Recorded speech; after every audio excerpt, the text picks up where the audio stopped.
This story starts under the pale light of a full moon. A traditional Japanese estate lies in ruins, its structure broken.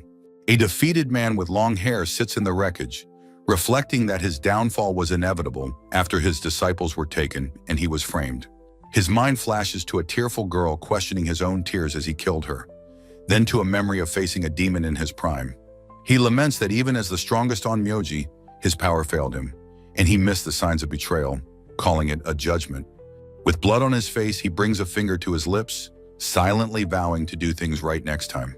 Using the last of his life force, he focuses his will, his mind flashing to the ruined estate in the moon.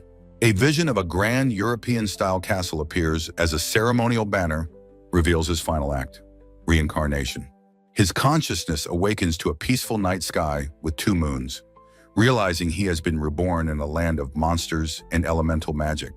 A magnificent city is shown, introduced as the Urdvita Empire, one of the most powerful nations in this new world. A family portrait reveals his new identity as Seika Ramplog, the son of a noble magician's concubine. A close-up on his young face accompanies the stark realization that he was born without any magic. Looking out his window, he reflects that his lack of magic is no problem, as he meticulously cuts paper figures. With a confident smile, he demonstrates that he can still use all the skills from his previous life. He searches his wardrobe for his cloak, wondering aloud where he could have left it. A young girl named Effie appears in the doorway, having just cleaned his clothes for him. Effie is introduced as the daughter of a slave who lives with the family, her job similar to that of a servant. He thanks her, but says he can do it himself next time, a kindness that leaves her flustered. An aggressive blonde boy storms in, shoving Effie and demanding to know what the slave is doing. Seika identifies the boy as his brother Glee, who proceeds to mock him for his lack of magic. A grand building is shown, the Imperial Academy of Magic, Rodnia, an elite institution for the country's benefit. Glai continues his tirade, boasting that he is so special he can attend the academy before the usual age of 12. He condescendingly tells Seika the best he can hope for is the army, just as a stern voice interrupts their argument. Their father appears, his voice sharp as he reminds Glai that his brother Luft is waiting for their magic practice. Glai's arrogant demeanor instantly vanishes, replaced by meek obedience in his father's presence. As his father and brother turn to leave, Seika calls out to them, getting their attention. He asks his father if he can please join their magic practice, much to Glai's surprise. His father's sharp eyes fix on him, considering the request in silence before a stone practice target.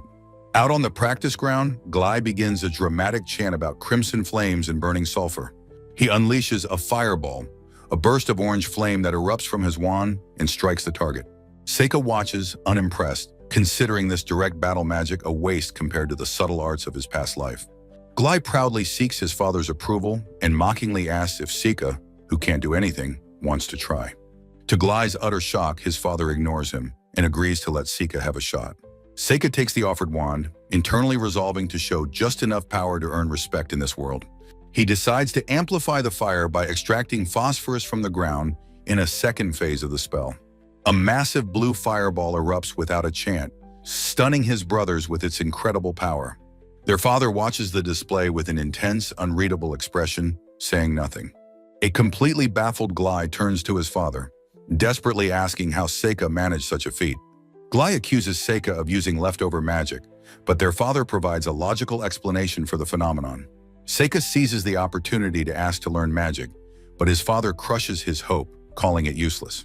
The father elaborates that not a single person without natural aptitude has ever become a true magician.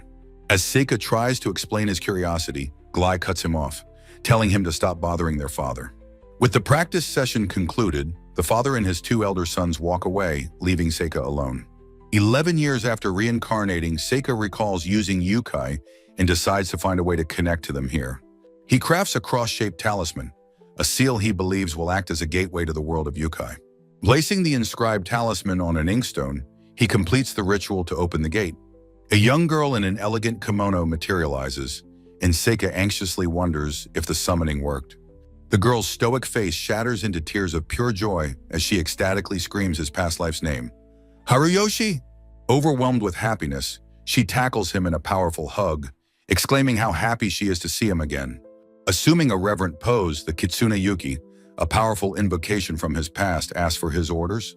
Yuki stammers that she was just curious about the gate, as Seika advises her to change her conspicuous appearance. In a puff of smoke, Yuki transforms into a small, white fox-like creature, complaining about having to adopt this look. The creature declares that from now on, he will be called Seika, not Hariyoshi. Elsewhere, Glai viciously berates Ify, accusing her of not cleaning his clothes properly. Ify trembles, her eyes welling with tears, as Glai cruelly reminds her of her family's precarious position. Seika observes the scene from a distance, noting with annoyance that Glai is at it again. Glai glances at Effie's chest and offers not to tell his father about her mistake if she does something for him. He leans in, suggesting she come to his room that night so he can educate her on her place as a slave. Seika intervenes with disgust, telling Effie to come with him as he has something to say. Enraged, Glai whirls on Seika, shouting at him to stay out of it.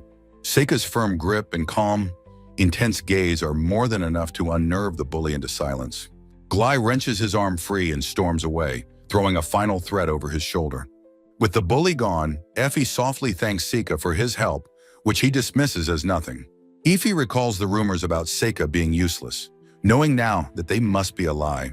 A blush dusts her cheeks as she thinks about how he, a noble, helped her, a mere slave. Seika denies being anything special, but Effie insists she knows there is something unique about him.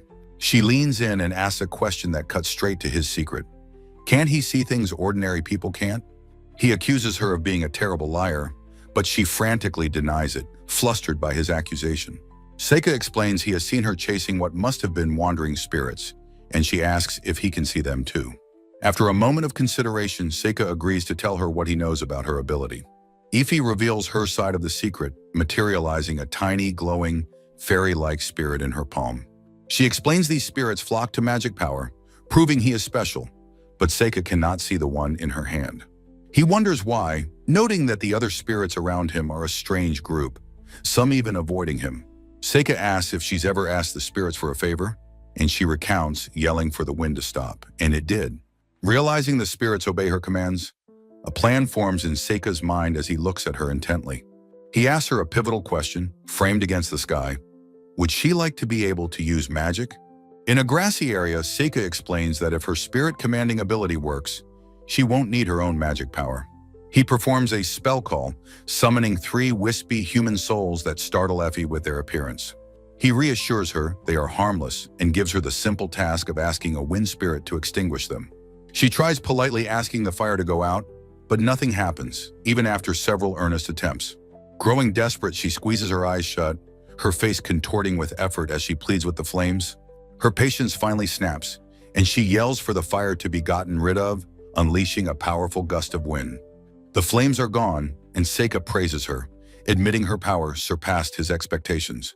Ify beams, thrilled by her success, and promises to do her best with her newfound abilities. Seika poses a hypothetical question. If the slaves were freed, what would she choose to do? As they walk through a bustling city street, she answers that she wants to explore and learn everything about the world. Her eyes shine with a profound longing as she whispers her deepest desire, to be free someday. Seika, walking beside her, simply offers a quiet, yeah, a silent affirmation of her dream. Half a year passes, and on Seika's 12th birthday, a maid diligently sets the long dining table. Seika reflects that the day feels no different from any other, his thoughts interrupted by a shout. Glai and his older brother Luft approach, with Glai cheerfully proposing a swordsmanship lesson. Luft adds that since Seika can't be a magician, he might as well learn something useful. Seika knows it's just an excuse for Glai to beat him up, holding the wooden sword with annoyance. A frantic maid bursts into the room, announcing that a large monster has appeared near the city. Outside, Glai explains that their father repelled the monster, but it fled into the forest and is now heading for their estate. A powerful tremor suddenly shakes the ground, sending Glai and the others stumbling in alarm. Looming over the estate is a monstrous, bloated salamander, its form casting a terrifying shadow. The boys are frozen in sheer terror, identifying the creature as a dreaded elder newt. Panic erupts as Glai screams and flees with his brother and the servants in a mad dash. Luft shouts for Seika to get back inside, but Seika vaults over a fence, his gaze fixed on the woods. He calls out in alarm, having spotted Effie on the ground, having tripped directly in the monster's path. A monstrous newt opens its cavernous mouth to devour a fallen girl, Effie, as her companion, Seika, rushes forward with a paper talisman, desperate to intervene. Ify suddenly unleashes a massive torrent of fire from her own hands, engulfing the surprised monster in a powerful blast. Seika watches in astonishment, realizing he didn't cast any spell and that the egoless spirits must be protecting her.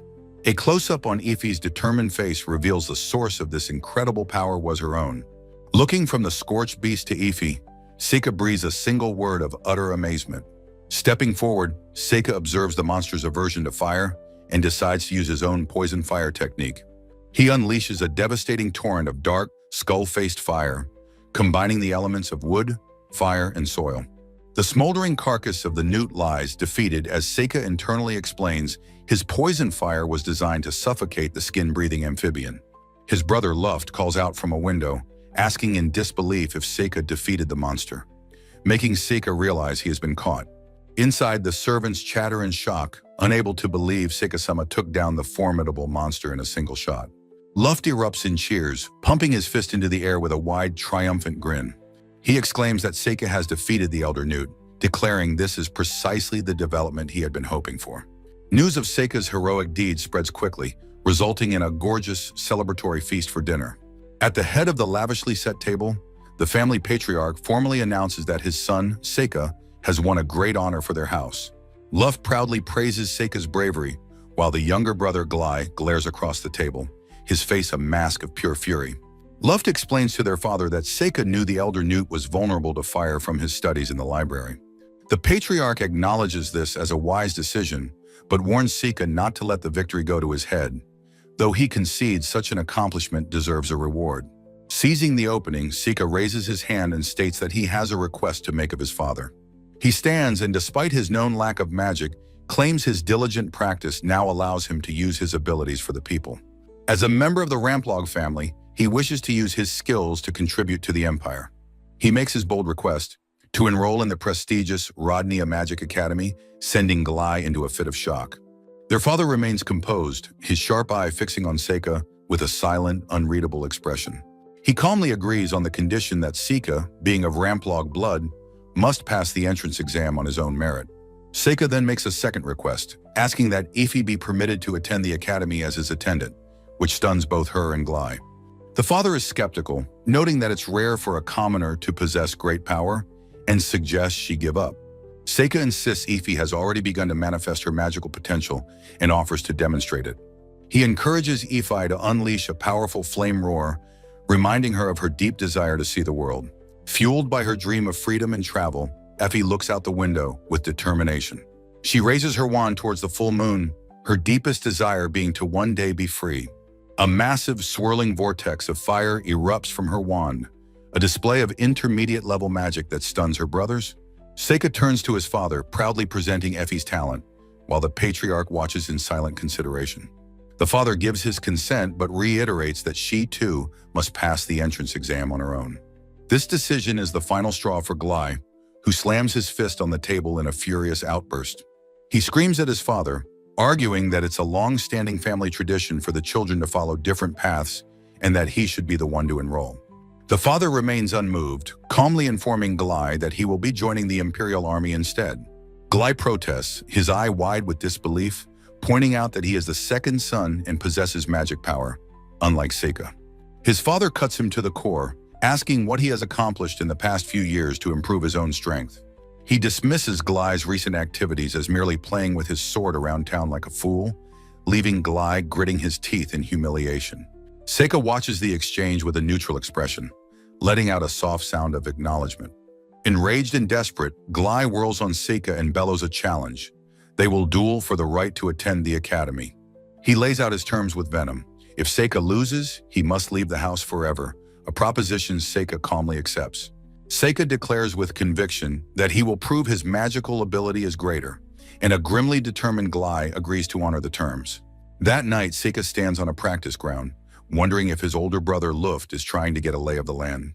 Luft approaches, holding a small ornate box, his expression gentle and knowing.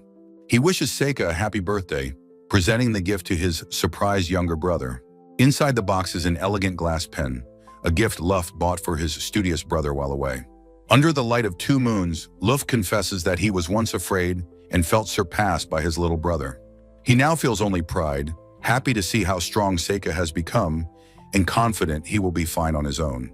Seika is visibly moved, realizing it's the first time anyone has shown him such genuine, unconditional concern. Later, sitting with his fox-like familiar Yuki, he admires the gift before sensing trouble and telling Yuki to hide. Yuki leaps into action, delivering a swift, powerful kick to an unseen assailant, sending them tumbling. The attacker is revealed to be Glai, his face contorted with rage as he glares at Seika from the bushes. He screams at Seika to shut up, ignoring his brother's calm reminder that their duel is set for tomorrow. Glai accuses Seika of getting lucky with the monster and scheming to take his place at the academy. He rants that their family was supposed to leave the mansion, and Seika's actions have ruined everything. In a desperate bid to prove his superiority, Glai unleashes his own flame roar, but Seika coolly remarks that it feels more like a flame yelp. Glai's wind spear dissipates harmlessly against Seika's unseen barrier, leaving him utterly shocked. Before Glai can cast another spell, a sharp, throbbing pain shoots through his hand, and his wand clatters to the ground. He collapses in agony, and Seika calmly informs him that his arm isn't actually broken, it just feels that way. The next day, Glai is too traumatized to leave his bed, resulting in Seika winning their duel by default. Seika reflects on his victory, scoffing at the idea of chance, and finding the notion laughable. He reveals his master plan. He had spent the past year using his spirits to drive the monster from the forest, all to force his father's hand. His goal is simple, to live a quiet life, avoiding the struggles and conspicuousness of his past. Ify, listening to his philosophy, touches her chest and agrees with a warm, accepting smile.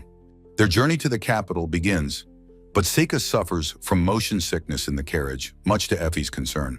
She asks if he is still sick, and he can only murmur that he feels dizzy.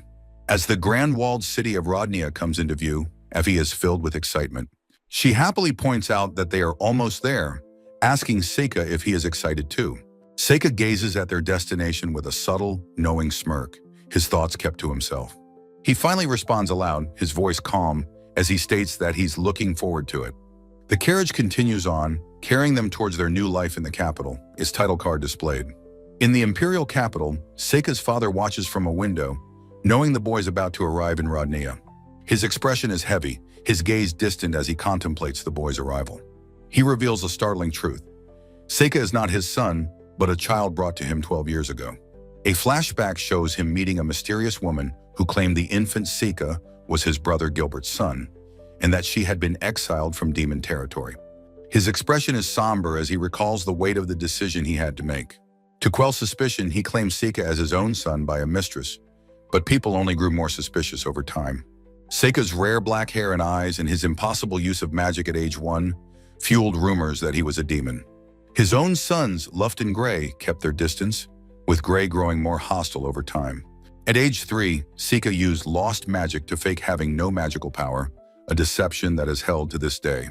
The father knows Seika's fire magic is something different, unlike anything he has ever seen. He also notes a subtle oddity in Effie's fire magic and recalls Seika denying any involvement. He admits he wronged Gray, but believes sending Seika to the Imperial Army would be far too dangerous. He understands Seika's nature is malleable. He could become a hero or a monster who destroys the world. He clings to his brother's long-ago words that the school was a good place and offers a silent prayer for Seika's future. The scene shifts to the bustling streets of the capital, setting the stage for their arrival. Upon arriving at their lodgings, Seika immediately collapses onto a bed, face down, complaining of sickness. Ify, holding a certificate confirming Seika is now her master, shyly asks if he is her current master. Blushing and hesitant, she gathers her courage and softly asks if she can come to his room that night. Flustered by his dismissive response, she quickly changes the subject to lunch, but he has no appetite. Dejected, Ify leaves with a sigh, deciding she'll just buy some fruit for him for when he gets hungry. The moment she's gone, his familiar, Yuki, erupts in a jealous rage, furious that Effie is in love with Seika. A woman's voice from the doorway observes that Yuki still finds it hard to accept other women, before excusing herself. Later, standing before a grand, imposing building, Effie looks up in awe, breathing a quiet wow. Seika confirms their location, the renowned Rodnia Magic Academy. They walk towards the entrance, joining the other prospective students in the courtyard. He internally notes the presence of power limiters everywhere, a sensible precaution for a magic school. At the reception desk, Seika introduces himself and Effie, who has no last name. Ify clarifies that she is Seika's slave, causing a stir among the other waiting students. The receptionist, unfazed, instructs Seika to place his hand on a device that measures magic power. At the academy's reception, Effie watches as the magic aptitude device fails to glow for Seika. With a cheerful smile, Seika announces to the stunned room that he has no magic power. A surprised student questions if he can even take the test, and the receptionist confirms he can. The other aristocratic students begin to mutter, calling him a disgrace and threatening violence. As Ify grows angry, flames flickering around her head, a new voice finds the situation amusing. The intimidating presence of the new girl silences the group of bullies.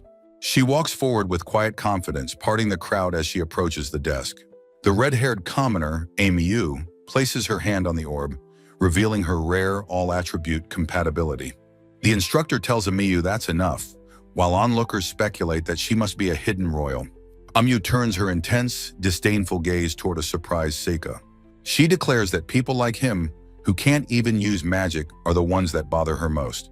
Ify asks if he's all right, but Seika is lost in thought, noting Amiyu's similarity to someone from his past. He realizes with a jolt that she is remarkably similar to the person who killed him. Later, an instructor explains the practical test as Ify frets about her written exam performance. The rules are laid out. Students must attack one of 6 pillars with a corresponding attribute. Other students begin their test, casting basic spells like fireballs and stone blasts. Onlookers express their curiosity about one student who unleashes a powerful, chantless flame. A large stone pillar is shown with a significant portion of its surface melted away by her spell.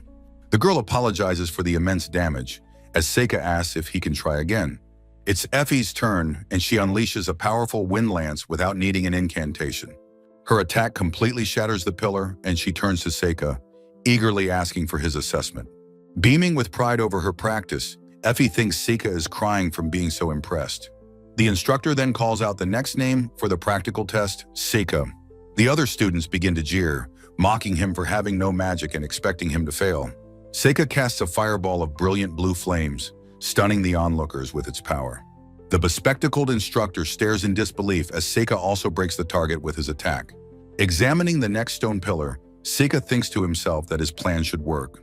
He unleashes a spell, transforming the shattered remnants of the stone into gleaming metal cubes.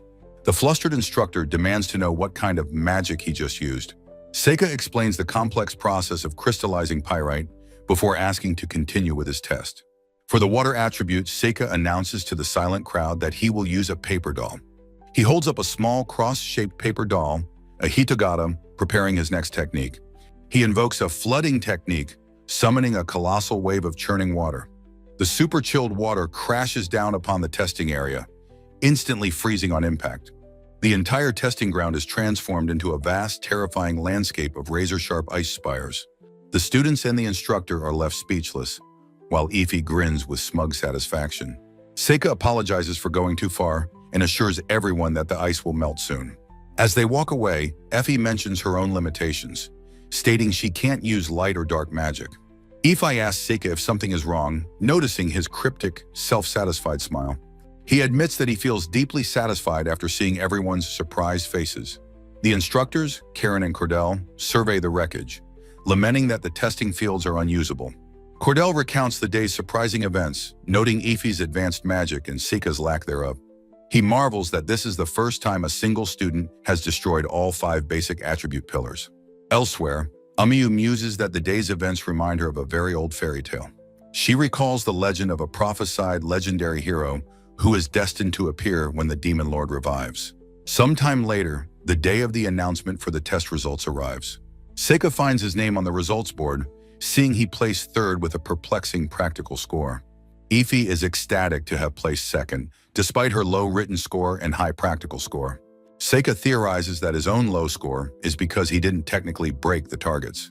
Ify cheekily suggests her ruthless destruction of the target is what earned her more points.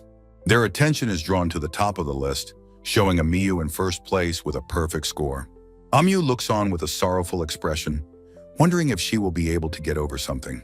On the day of the entrance ceremony, Seika and Ify walk through the school grounds. Ify gasps in surprise as small, winged darkness spirits suddenly appear all around them. Seika explains that the spirits are likely drawn to his presence, leaving Ify to wonder what he is. They discover a massive, glowing magic circle hidden in a clearing in the woods. Seika has a bad feeling, and as they turn to leave, a wisp of energy flies off the circle. A small stream of energy flies towards the Grand Academy building in the distance. Inside the welcome ceremonies dining hall, Effie marvels at the grandeur of the place. Seika playfully teases Effie for sounding like a commoner as she happily enjoys her meal. Effie points out that Amiyu, the first-year representative, is about to begin her speech. Amiyu takes the stage, admitting she doesn't understand why the other students came to the school. Her words are cut short as the floor of the Great Hall erupts in a violent explosion. A hulking, bull-headed demon emerges from the crater, terrifying the assembled students. Screams fill the air as the students begin a panicked stampede for their lives. A terrified Effie hides behind Seika, who calmly wonders what the demon could be looking for. The demon ignores the fleeing crowd, looming over a student who has tripped and fallen. The demon raises its massive spiked club, preparing to strike the helpless student. The club smashes into the floor where the student was, sending debris flying into the air. Amiyu leaps into action, unleashing a barrage of spiral lances that slams into the demon. She shouts at the cowering students to get out of her way if they are unable to fight. Effie marvels at Amiyu's bravery as Seika, watching from the side, decides it's his turn to act. Seika slips away from the chaos, noticing a glowing, owl-like magical sigil in the air. He discovers the summoner responsible, a shadowy figure inside another magic circle hidden in the woods. Returning to Effie, he instructs her to use her magic and run away if she feels unsafe. Seika vanishes in an instant, leaving Effie alone and confused amidst the rubble. In a strange moonlit field, Seika recites a poetic line to a pack of lesser demons. He coolly tells the brutish creatures that he doesn't have time to play games with them. With a swift, almost casual gesture, he prepares to unleash a devastating technique. He invokes Fall of the Sky, and immense shadowy spikes rain down, obliterating the demons. The leader of the pack lunges at him, having survived the initial devastating onslaught. Seika calmly counters with another technique, demonic imprisonment, trapping the beast. A far more formidable demon appears, introducing himself as Gul, the metal demon. Unfazed, Seika declares that he will test the demon's power, invoking a phase of light. Gul contemptuously dismisses his Fall of the Sun technique as completely useless. The demon launches a counterattack, sending a volley of massive, black, metallic blades at Seika. Seika stands his ground amidst the incoming assault of sharpened metallic blades. He realizes with a start that the blades are moving slowly, and he may have been careless. Gul uses transfer magic to appear directly behind him, holding a blade to his throat. The demon offers to answer one question as a gift before delivering the killing blow.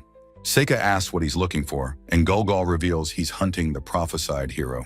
Seika begins to laugh, finding the idea of a real-life fairy tale utterly ridiculous.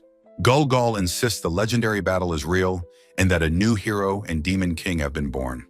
He reveals that the oracle has identified the red-headed hero as a girl named Amiyu. As a thank you gift for the information, Gul unleashes a final, devastating attack. Seika's eye widens in horror as the volley of dark spikes closes in on him. He is pinned to the ground, trapped within a cage of sharpened metal spikes. Gasping that the fight isn't over, Seika glares at the demon, who bids him a final goodbye. With a final furious declaration that Seika is wrong, the demon strikes him down. The young man is sent flying, landing motionless in the grass with a vacant, lifeless stare. Standing over the young man's seemingly lifeless body, the hulking demon resolves to kill the hero next. Under the pale light of two moons, the demon, Gul, looks down with grim determination. A voice offers a chilling lesson, stating that when you kill someone, you must make sure they are dead. Seika sits casually on a jagged rock, taunting the demon and asking if it truly believed the fight was over. Reciting a poetic ode, he stands as the bewildered demon demands to know how he is still alive. The enraged demon clenches its fist, resolving to simply cut the boy down once more. A massive chunk of the demon's arm is obliterated as Seika cheerily announces that he is back alive. The demon questions why its sword disappeared, and Seika explains his body is enchanted to destroy foreign objects. As he speaks, the last remnants of the demon's blade crumble into dust. The demon vows to kill him repeatedly before killing the hero, believing only the strong should rule. Seika dismisses this philosophy, arguing that the brute force of one person cannot conquer the world. As a former strongest being, he declares that before overwhelming strength, any other will is pushed down.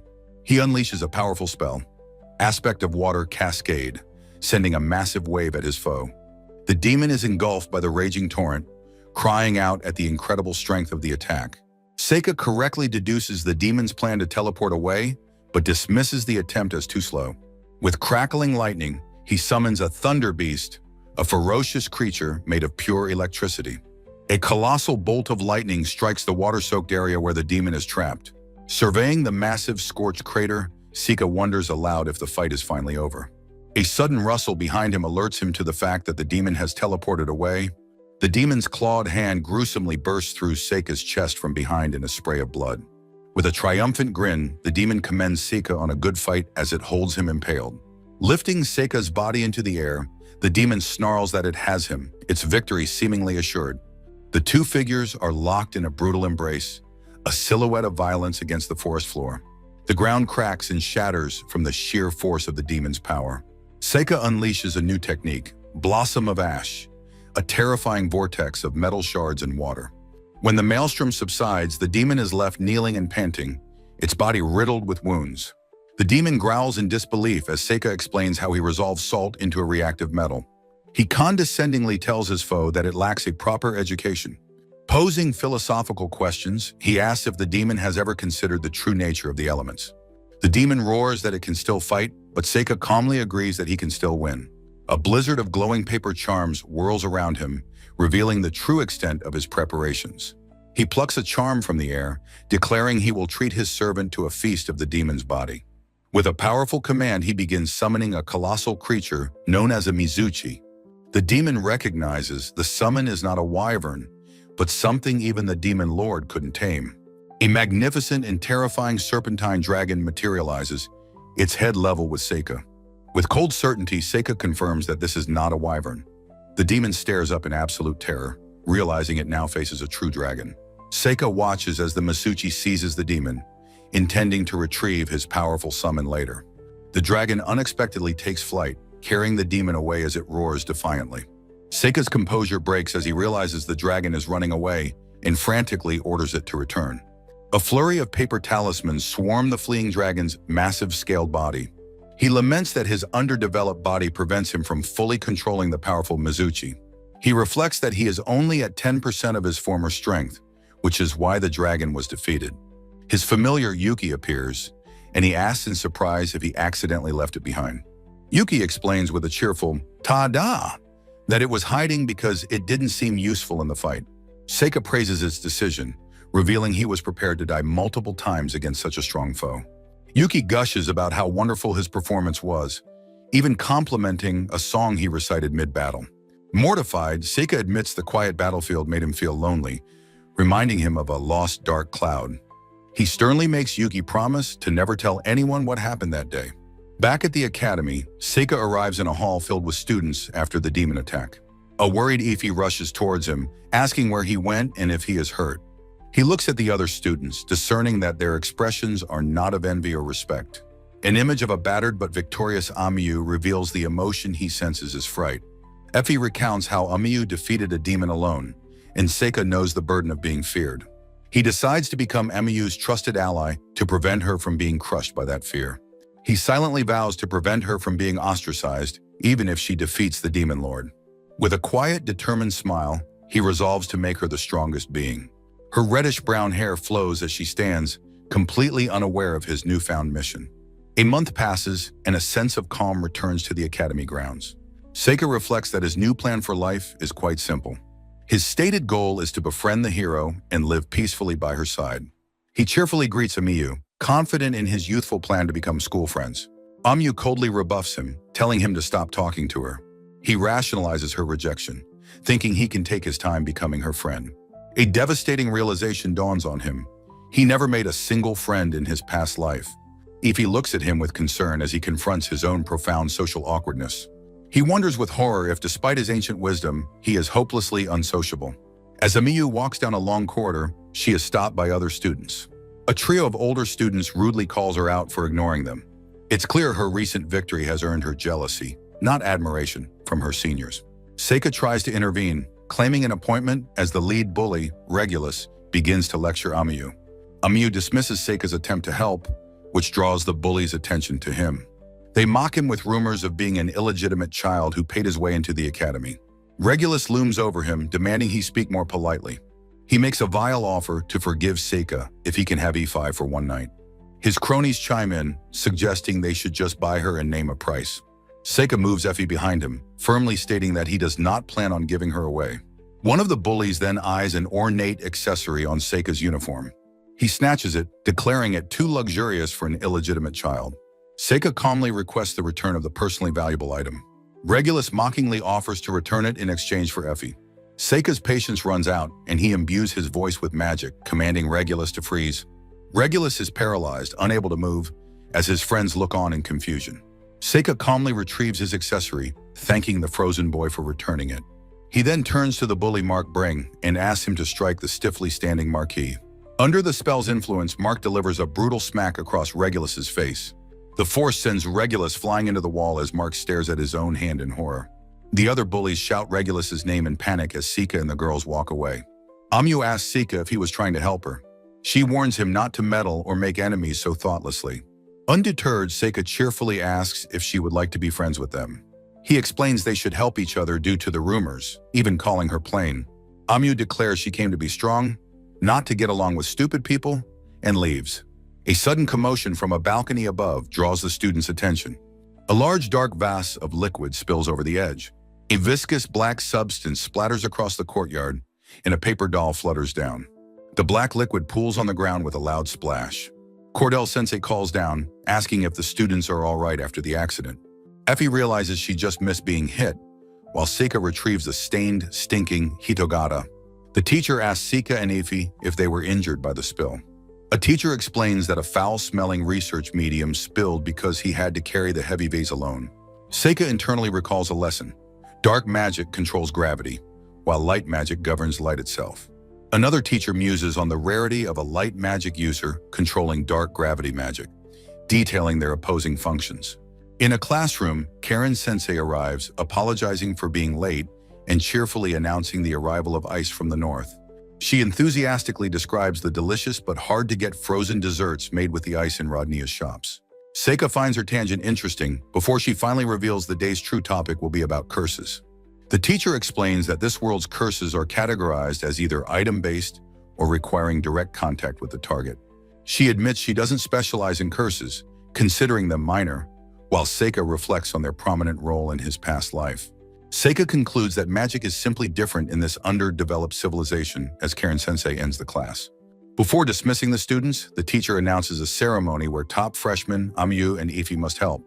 She explains the Rodnia Forest is a place of power where a great sage and their disciples once settled. It is a tradition for the school's best students to visit the temple ruins there each year to pay respects. Amyu quietly asks her friend about the location and nature of the worship ceremony.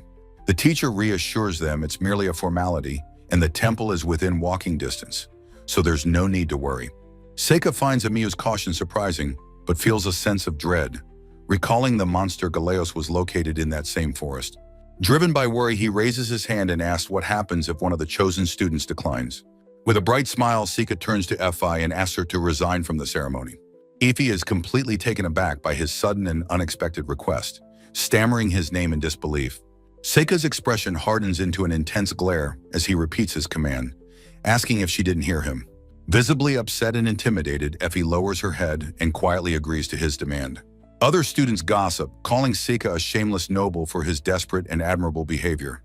Seika whispers to Effie that a slave shouldn't participate anyway, then loudly volunteers to take her place. The scene transitions, showing a bright, cloudy sky, signifying a change in location and time. Outside, Effie asks Seika if he really wanted to attend the ceremony, which he denies. She perceptively asks if his bad behavior was a deliberate act to protect Amyu from gossip. Her question is followed by a more direct one, as she asks if he has romantic feelings for Amyu. Effie clarifies she just wants to be friends, admiring Amyu's beauty and, most importantly, her strength. She recalls Amyu's power in defeating demons, declaring her one of the few truly talented people she's met. Inspired, Effie vows that she won't lose to Amyu, feeling the spirits gathering to aid her. Seika gently apologizes, explaining that he doesn't think she's strong enough for the lonely, feared path awaiting someone with Amyu's talent. Ify looks down, her expression showing she understands his point, though she seems disappointed. He offers to help her train since they are in the same dormitory, and she happily agrees. Seika gently pats her head, hoping she won't make him act like a bad person in public again. The gentle touch leaves Effie flustered, a soft blush on her cheeks as she looks away. As he walks off, Seika admits to himself that he doesn't actually dislike the bad publicity, it's a habit. On the day of the ceremony, Amyu asks Seika why he would go to such lengths just to participate. Seika internally dismisses the ceremony as trash, while Amyu observes that his bad behavior gave her an excuse to talk to him. She teases him with a smirk, asking if he's unsatisfied with his big-titty slave and is now pursuing his classmate. Seika denies having such a relationship with Ifai, but Amyu expresses her doubt, suggesting he's still doing something indecent. Amyu brings up the feudal right of the first night, which Seika counters with cold economic logic. Her heart thumps as she becomes flustered, insisting he was the one who started the strange conversation. She suddenly clutches her head in pain, but quickly brushes off Seika's concern, saying it's nothing. Announcing she'll be right back, she abruptly steps off the path, leaving a concerned Seika calling after her. Venturing off the path, he discovers a massive, ancient tree stump with a complex, glowing magic circle carved into its surface. He recognizes the design as being similar to one he witnessed during the recent demon outbreak. Amyu returns, wanting to see the circle for herself, and ignores Seika's warning not to touch it. The moment her foot makes contact, the magic circle erupts, trapping her in a brilliant pillar of light and runes. Both are stunned by the sudden activation as Amyu cries out, feeling an overwhelming surge of magical power. Seika's eyes narrow as he realizes with chilling certainty that their situation has become very, very bad. In a dark, web-like void, Seika calls out to Amyu, expressing his relief that she seems to be okay. Amyu, bewildered, looks at the two colossal reptilian sentinels flanking them and asks where they are. The scene of their arrival is a chaotic blur of suffocating darkness and splintering energy. The aftermath is a desolate landscape of shattered wood and dark, spattered stains. Amidst the carnage, Amyu looks over her shoulder at Seika, who thoughtfully analyzes their guardian's handiwork. She asks if his magic summoned tree trunks, and he lies, hoping to conceal his unusual abilities. Surveying the monstrous and cavernous environment, Amyu grimly concludes that they are trapped in a dungeon. Seika reacts with academic curiosity, remarking that this is his first time inside a dungeon. He recalls the textbook definition of dungeons, full of monsters and treasure, and resolves to find the exit. Amyu argues against wandering blindly, believing no one will come to rescue them in such a dangerous place. She explains that since they didn't use a normal entrance, they are completely lost and the teachers won't risk following. Amyu believes their situation is desperate, as only veteran adventurers would dare enter an unmapped dungeon like this one. Seika decides to conserve their energy, but wants to test a theory, asking his familiar Yuki to watch for enemies. Releasing glowing paper shikigami, he illuminates the dark tunnel ahead, leading them forward into the depths. Amyu asks if the paper is a form of light magic, but Seika simply explains they are charms. She feels a small measure of relief, thinking their chances of survival have slightly increased. However, she finds Seika's complete lack of fear in this life-threatening situation deeply unsettling. In a larger cavern, he places charms on a wall, explaining he's trying to locate their position from the surface. He reveals he sent B-shaped shikigami upwards, but cannot sense them yet, implying they are buried deep underground. Yuki cries out a warning from Seika's shoulder, sensing an approaching enemy, a feeling Seika confirms. Amyu, however, seems to welcome the challenge, a determined glint in her eye as she remarks that a strong opponent is coming. A massive, monstrous foot crashes down just ahead of them, shaking the very ground they stand on. A horde of grotesque, goblin-like monsters emerges from the darkness, their eyes glowing with malevolent intent. Amyu dashes forward without hesitation, unleashing a fireball spell that engulfs the charging vanguard. Seika observes that the enemy vanguard seems capable of converting magic into raw physical strength. As she skillfully fights, he internally catalogs her incredible abilities, understanding why people call her a hero. His admiration turns to horror as a shadowy hobgoblin ambushes her, and he screams her name in warning. A massive fist smashes into her with devastating force, sending her crashing into the stone wall. Seika rushes to her side, relieved to find she is still breathing and has only fainted from the blow. He unleashes a spike ram technique, but knows it won't be enough against the endless wave of monsters. Completely surrounded, he realizes with dread that he cannot take them all on like this while protecting Amyu. He holds up one of his glowing, cross-shaped paper charms, preparing a new summon to deal with the overwhelming numbers. His mind races, acknowledging that his spike ram technique is useless against such a massive horde. With Amiyu still unconscious, he decides it's safe to use a more powerful summon, holding the flickering charm. A colossal, terrifying giant centipede bursts from the ground, its armored carapace a vision of insectoid fury. It immediately begins to tear through the goblin horde as Seika watches, confident it can clean up the remaining monsters. Sometime later, the cavern is silent, and Seika watches over Amiyu as she begins to stir from unconsciousness. Dazed, she asks what happened, remembering the overwhelming number of monsters before she was struck down. She suddenly notices her wounds are gone, and Seika confirms that he healed them for her. Just as she feels relief, she cries out in pain. Seika suspects it's a curse, as he had only transferred her injuries. With a soft pling, he creates a magical barrier around them, the sound echoing in the quiet cavern. He asks if she feels better, and she confirms the pain is gone, asking what he did. He explains it's a curse barrier. He asks when the illness started, and she reveals it began about a month ago, around the time school started. Seika doubts it's a curse, having found no mark, but Amiyu insists there are spots he can't see on his own. She asks him to turn around for a moment so she can have a look, her expression serious. After a brief pause, she tells him he can look now, and he turns back, his eyes widening in shock. Amiyu stands completely naked amidst a patch of white flowers, asking him to hurry because it's cold. A flustered Seika confirms there's nothing on her back, still believing it's not a curse. Now dressed, Amiyu angrily accuses him of just wanting to look at her more, insisting there are other ways to remove it. She decides they should assume it's a curse and asks for a strand of his hair to create a counter charm. Using his hair, she folds a charm to take over the curse, which begins to smoke and disintegrate, proving it works. With a thoughtful expression, he acknowledges he understands the situation. He invites her to speak, saying he came specifically to talk with her. Amiyu directly questions his magical abilities, but he gives a vague, smiling answer. Her demeanor shifts as she aggressively interrogates him about his servant, Effie. The intense grilling continues, with Amiyu asking about physical intimacy, which he denies. She admits she wouldn't blame him, noting the lecherous gazes of other boys. His friendly demeanor vanishes, replaced by a chilling intensity as he demands names. Startled by his reaction, Amiyu calls him a geezer, but he clarifies Effie is like family. He reveals his deep-seated mistrust of humans, keeping a distance from Effie. Amiyu's expression softens with empathy, sensing the hardship he has faced. Changing the subject, he correctly deduces that her parents are adventurers. Amiyu confirms this, explaining her mother's role in guild management. Seika then asks what she likes, trying to steer the conversation away. Her answer is immediate and stark. She enjoys fighting both humans and monsters. She admits even her parents find her strange, unlike normal people. Amiyu explains that she doesn't share the common fear of getting hurt or dying.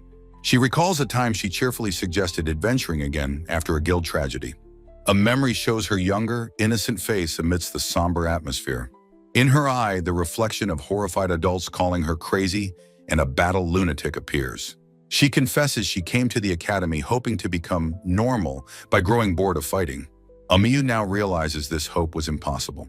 She admits she enjoyed the recent demon battle more than class, expecting him to think she's mad. He assures her he's being sincere, not just offering comfort.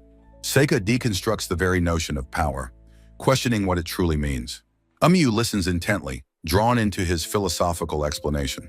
He explains that variety is the key to survival, not a single perfect type. His analogy continues, illustrating how diverse offspring ensure persistence through any environment. He tells her she isn't strange, but was simply prepared for a world of conflict. Seika then teases that she has other interests besides fighting. With a smack, Amiyu declares his comment was dirty talk. Flustered, she blames her vulgarity on rude adventurers and forbids him from telling anyone.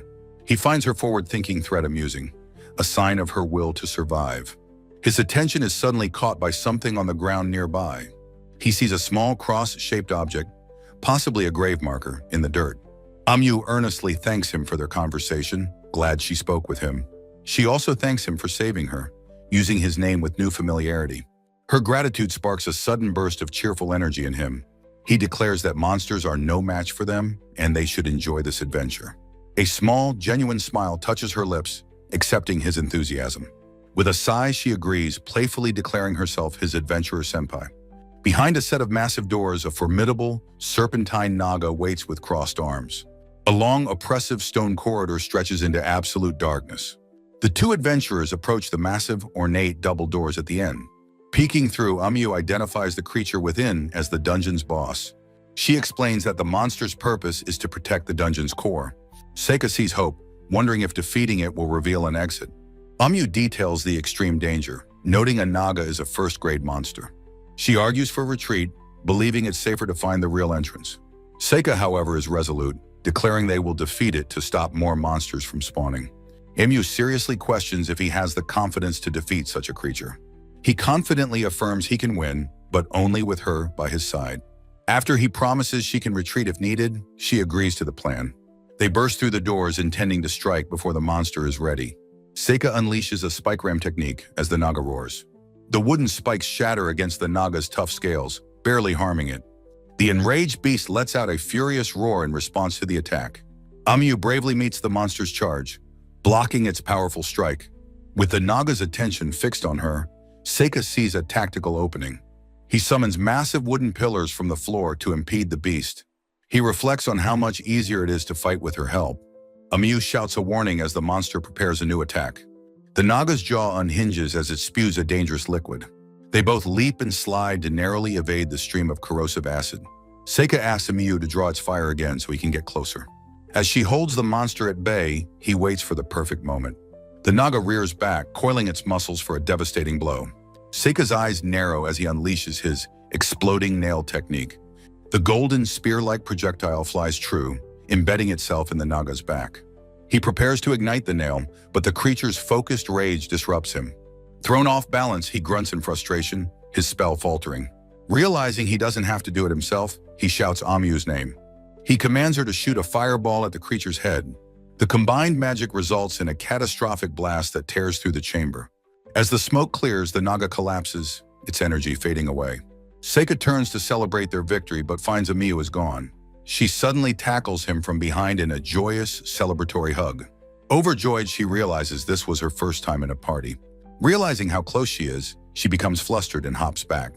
He gently pats her head, praising her strength and calling her a hero. The gesture makes her blush, and he sheepishly apologizes for his habit. She quietly admits she doesn't mind and asks about the explosive spear. He explains the properties of the special metal as they head for the exit. Amyu is stunned that he knew the way out all along. He reveals his use of a honeybee shikigami to map their location. She realizes he could have left at any time, but he wanted the experience. Amyu is left confused by his talk of gaining experience to become the strongest. Their path leads them to a sterile chamber with a sword on a pedestal. Amyu immediately identifies the blade as being made of rare mithril. They marvel at the discovery, imagining the high price it would fetch. They realize the sword is a seal, pinning a massive severed reptilian foot. Seika concludes they probably can't take the sealed limb with them. He offers the now weakened sword to Amyu, who is shocked by the idea.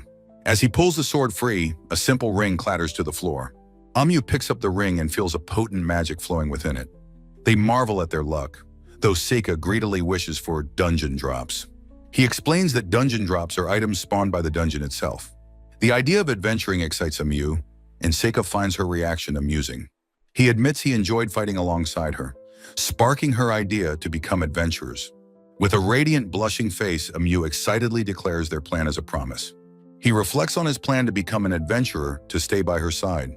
Sensing a lingering energy from the altar room, he tells his companion to wait. Beyond the doors, two colossal Naga guardians stand with imposing and powerful expressions. He recognizes these new foes are on a completely different level than the previous boss. Knowing the hero is no match, he sends forth 3 paper shikigami to scout. The guardians' heads snap in unison, instantly detecting the magical intrusion. In response, he unleashes his Shadow Phase Ice Tree Technique spell. A wave of dark heat instantly freezes the mighty guardians into simple ice statues. His companion arrives, asking in confusion what just happened, thinking it was the boss. He devises a lie suggesting the dungeon is losing power and he's hiding evidence. Discovering a stone staircase, he senses his shikigami have already gone ahead to the exit. Through his familiars, he can see the teachers have arrived to search for them.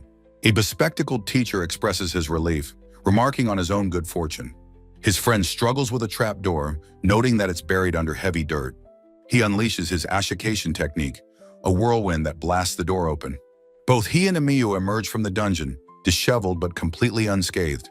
Back at the academy, they recount the details of their ordeal to the teachers. They strategically keep his powerful techniques and Amyu's curse a secret from them. The culprit remains unfound, and the magic circle that created the dungeon has vanished. He makes his way to a new room, excusing himself to return something borrowed.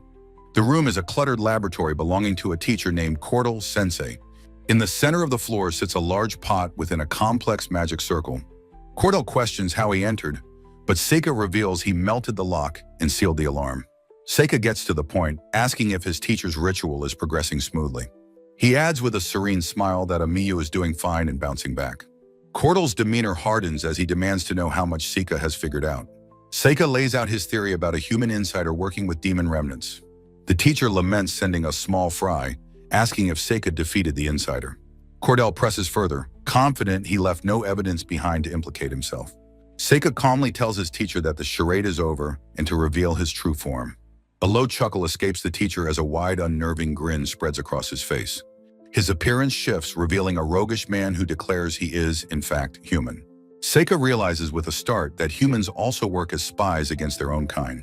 He continues his deduction, stating the dungeon was a trap to kill the hero.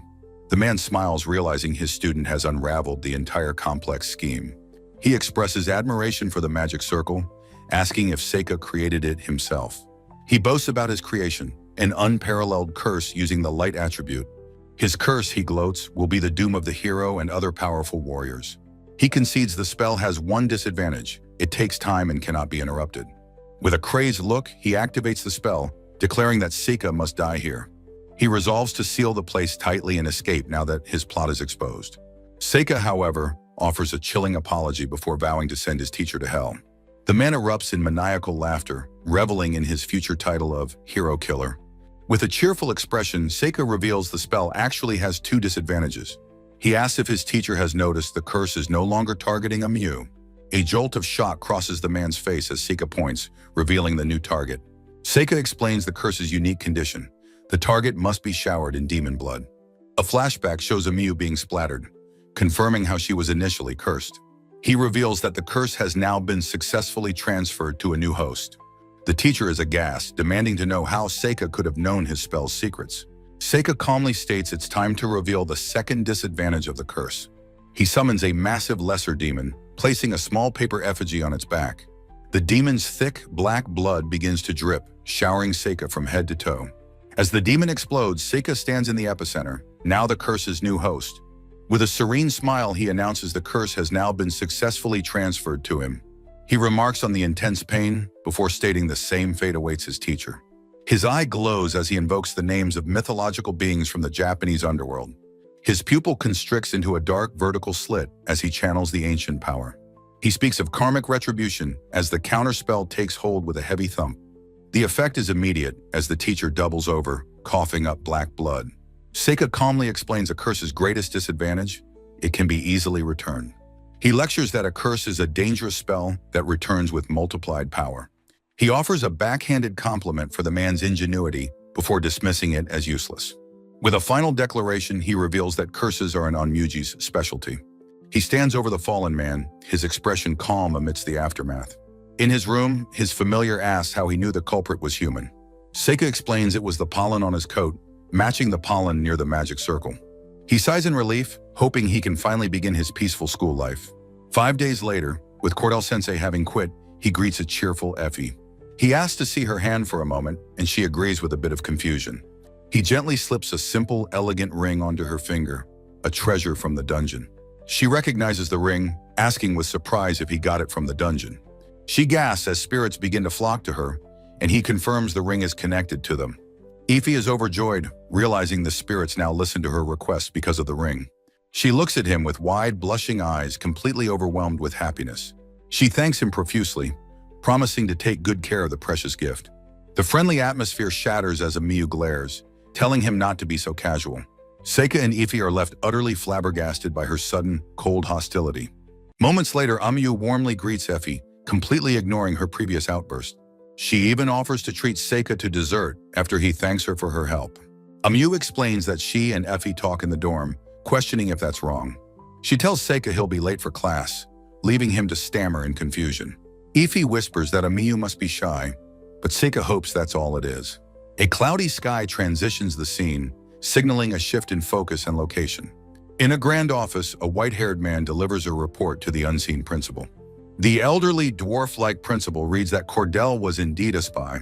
The vice principal asks for instructions on how to proceed with both of them. They discuss the ongoing problem with the demon race and potential orders from the court. The vice principal concludes they must prepare for the worst to protect the hero. The camera pans across the academy grounds, hinting at a new plan being formulated. A young woman with short brown hair looks on with a determined expression, the key to their plan. Time passes, and the academy holds its entrance ceremony for the new term. The students, now in their second year, enjoy a peaceful party in the dining hall. Seika observes the tranquil scene, thinking this will be a quiet year.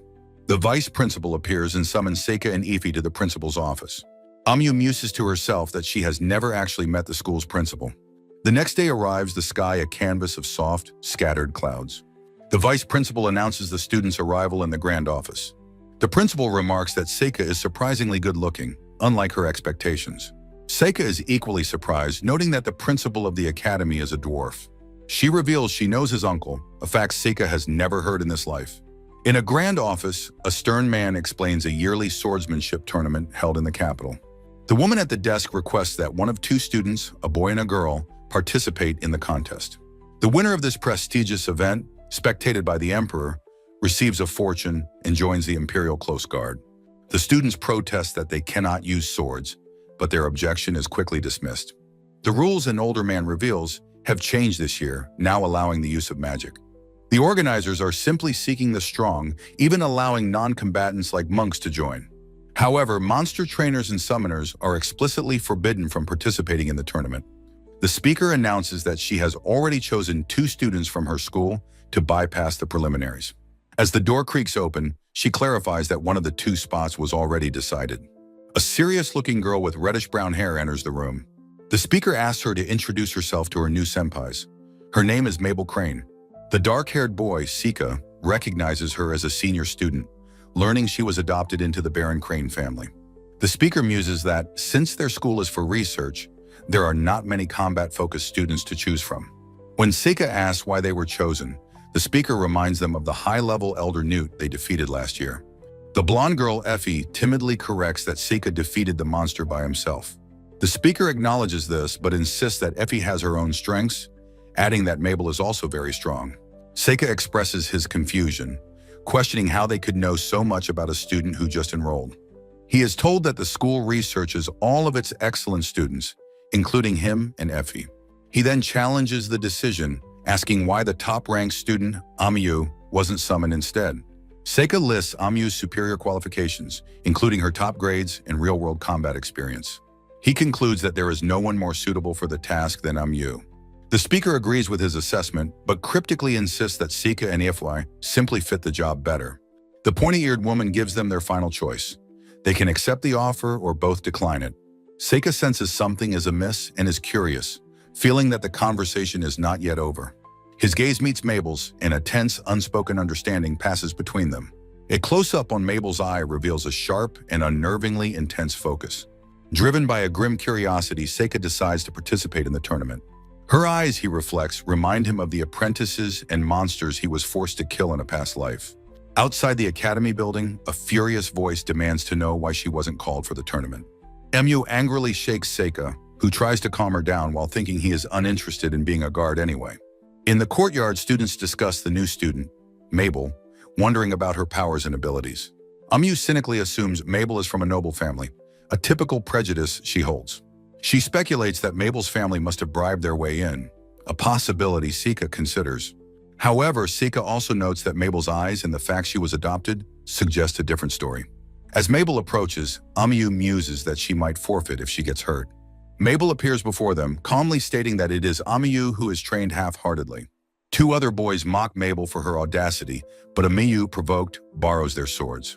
She challenges Mabel to a duel, confident that Mabel can at least handle a sword. Mabel quietly questions the meaning of the duel, while Amiyu accuses her of chickening out. Seika agrees to be the judge, reassuring a worried Ify that he will intervene if necessary. Amiyu, determined, looks forward to seeing Mabel in action and gauging her true strength. With a sharp clap of hands, the duel is declared to have begun. Amiyu immediately lunges forward in a blur of motion, her sword glowing with a brilliant light. Seika recognizes the hero's flash and notes Amiyu is going all out, but is shocked to see Mabel block it. With a frustrated grunt, Amiyu refuses to yield and presses her attack with a flurry of strikes. Gritting her teeth, she swings her sword with incredible speed and determination. A loud crack echoes across the courtyard as Amiyu's practice sword shatters into pieces. The broken weapon flies through the air, scarring a nearby fountain as Mabel stands over a disarmed Amiyu. Ify cries out Amiyu's name in alarm, while Seika grimly thinks that Amiyu needs to stop being so naive. Mabel looks down at her defeated opponent, addressing her condescendingly as Little Hiro-sama. Seika calls out to Mabel, realizing that she had been using magic from the start. He deduces it was dark attribute magic, which is difficult to detect without any tools. He sternly advises her to forget participating if she takes the tournament so lightly. Mabel asks if he wants a rematch for Amiyu, but dismisses the idea, stating the tournament is not for the weak. Seika reflects that despite her harshness, Mabel seems to be a good girl who cares for others. The scene transitions with a shot of the academy buildings against a cloudy sky. A caption indicates that 20 days have passed. Seika narrates that he has arrived at the capital for the martial arts tournament. The streets of the capital are shown to be bustling with people and merchants. He arrives in the capital city, Erdnesk, though his thoughts seem hesitant and preoccupied. The announcer's voice booms, kicking off the new martial arts tournament where magic is now allowed. The rules are explained. Fighters lose by knockout, ring out, or if their special protective amulet breaks. The announcer introduces the first fighter of the day, Seika Ramplog, a genius from a noble family. Seika is described as a mysterious opponent who uses neither a sword nor a staff. His opponent is introduced as Dennis Riggin, a mercenary swordsman from the Godspeed Berserk Rabies team. Dennis smirks, feeling lucky to face a noble's kid, while Amiyu and Effie watch with concern. The announcer hypes the mage versus swordsman matchup as being representative of the new tournament. As the match is about to start, Seika calmly states he has a headache, which Dennis dismisses as an excuse. The fight begins and Dennis lunges forward with a bloodthirsty cry, his sword aimed to kill. Facing the stunned Dennis, Seika calmly declares that he will end the fight in a second. He unleashes a devastating Sun Phase internal power technique, a massive whirlwind of force. The announcer declares Seika the winner as Dennis is knocked out. Seika stands unmoved amidst the roaring crowd. Later, Seika walks alone down a quiet sunlit corridor, a solitary figure. His familiar, Yuki, advises him not to stand out, but Seika knows he needs to show his power. He acknowledges that standing out is a necessary evil for gathering information, but resolves to be careful. He feels a throbbing headache from using too many paper shiki to surveil the city. His vision is a fragmented collage from his familiar's perspectives as he walks through the streets. Sitting in the stands, he narrates that two other participants caught his attention after his match. One was Mabel, who wielded a massive two-handed sword and cleaved her opponent's weapon in two. She then effortlessly sent her grappling opponent flying with a single hand. Seika concludes that her incredible strength is undoubtedly the result of some form of magic. The other person of interest is a charismatic knight named Rhaenys, who flirts with women in the audience. Rhaenys is a powerhouse capable of using 4 elements. The announcer hypes the final match of the first round. An accomplished water user named Bellin, a disciple of Sage Foldo, is introduced. His opponent is a raggedly dressed boy named Kyle from the Lugrok Association's escort unit. Amiyu notes to her friends that they have no other information regarding Kyle. The announcer signals the start of the match as Kyle draws his sword. Bellin stands completely still, and Seika watches in horror, realizing he has been frozen by a curse. Bellin's inner thoughts reveal his terror as his body won't move, watching Kyle stride towards him. Kyle stops before the helpless Bellin, the paralysis attack being an everyday occurrence for him. With cold indifference, Kyle drives a dagger deep into the magician's throat. Bellin collapses dead, becoming the first casualty of the tournament as Effie covers her mouth in horror. The crowd, initially shocked, now smolders with dreadful intensity, death having become a spectacle. Seika grimly deduces that the association must have sent Kyle with ulterior motives. Amiyu brings new information, confirming Kyle's left eye is an evil eye. A close-up on Kyle's blood-splattered face reveals his dark, scarred eye, identifying him as an irregular shaman. The scene transitions to Seika's own second battle. His opponent gloats about his golem, which is resistant to 5 different elements. He taunts Seika, revealing the golem's weakness is wind, an element he believes Seika cannot use. Seika calmly summons a Kamaitachi, which effortlessly slashes the golem to pieces. Seika reflects on how his Kamaitachi's psychic concealment allows him to bypass the tournament's ban on summoners. Amu congratulates him, acknowledging his impressive display of wind magic. She then asks if he intends to join the Imperial Guards, but he expresses his disinterest. Noticing his companion's silence, Seika turns to Aoife and asks if something is the matter. He realizes that she has been worried the entire time, her fear amplified by Kyle's brutal match. He gently reassures the anxious Aoife, promising her with a smile that he will not die. Her worried expression softens, and she accepts his heartfelt vow. Their friends playfully interrupt, teasing them for flirting before announcing the next match. In the arena, a heavily armed Mabel stands ready, making Seika ponder her strategy. Her opponent is revealed to be Horo, a formidable high-level earth magician. The two combatants lock eyes as the announcer declares the start of the match. Horo immediately unleashes Rock Blast, as Seika grimly notes the spell's lethal potential. With impossible strength, Mabel slices through the incoming stone projectiles with her rapier. Moments before, Horo had been chanting a defensive spell when Mabel suddenly snapped her fingers. A massive wall of earth rumbled into existence, a seemingly impenetrable barrier. Seika observes Mabel's strategy of forcing a defense to buy time before throwing her rapiers. The thrown blades pierce the magical wall with explosive force, shocking the crowd. Amu questions the feat, and Seika explains it's likely gravity magic, a form of darkness magic. A spectator in the crowd discusses the difficulty of making light weapons so heavy. Seika's companion marvels at Mabel's ability to use such intricate magic without chanting. Amidst the rubble, Horo frantically searches for Mabel, who has completely vanished. He realizes too late that she has used the chaos to close in from below. In a flash, Mabel disarms him and holds her rapier to his throat, ending the fight. The referee's whistle sounds and Mabel Crane is officially declared the winner. Seika reflects that Mabel's swordsmanship is too polished to have been learned overnight. The announcer hypes her overwhelming power as Seika wonders where she learned her skills. He notes that the referee has again compared Mabel to the legendary hero. His friends wonder why Mabel is the only one receiving this title. They point out the obvious similarities: her name, red hair, and use of a sword. A knowing smile touches Seika's lips as he finally understands the tournament's true purpose. The scene shifts to the city's rooftops, hinting at clandestine activities. In a quiet alley, a cloaked man with bird-like talons signals for a messenger. A large hawk swoops down, intercepting a note intended for a common pigeon. Seika appears, cheerfully identifying the man as a demon spy and asking to talk. The spy realizes his secret message to the Rodnia branch has been compromised. He draws a dagger in desperation, but Seika easily grabs his arm. The spy demands to know how he was discovered as Seika unleashes a vine-binding spell. The man insists no one was at his meeting, but Seika implies a non-human observer. When the captured spy defiantly refuses to talk, Seika prepares for a different approach.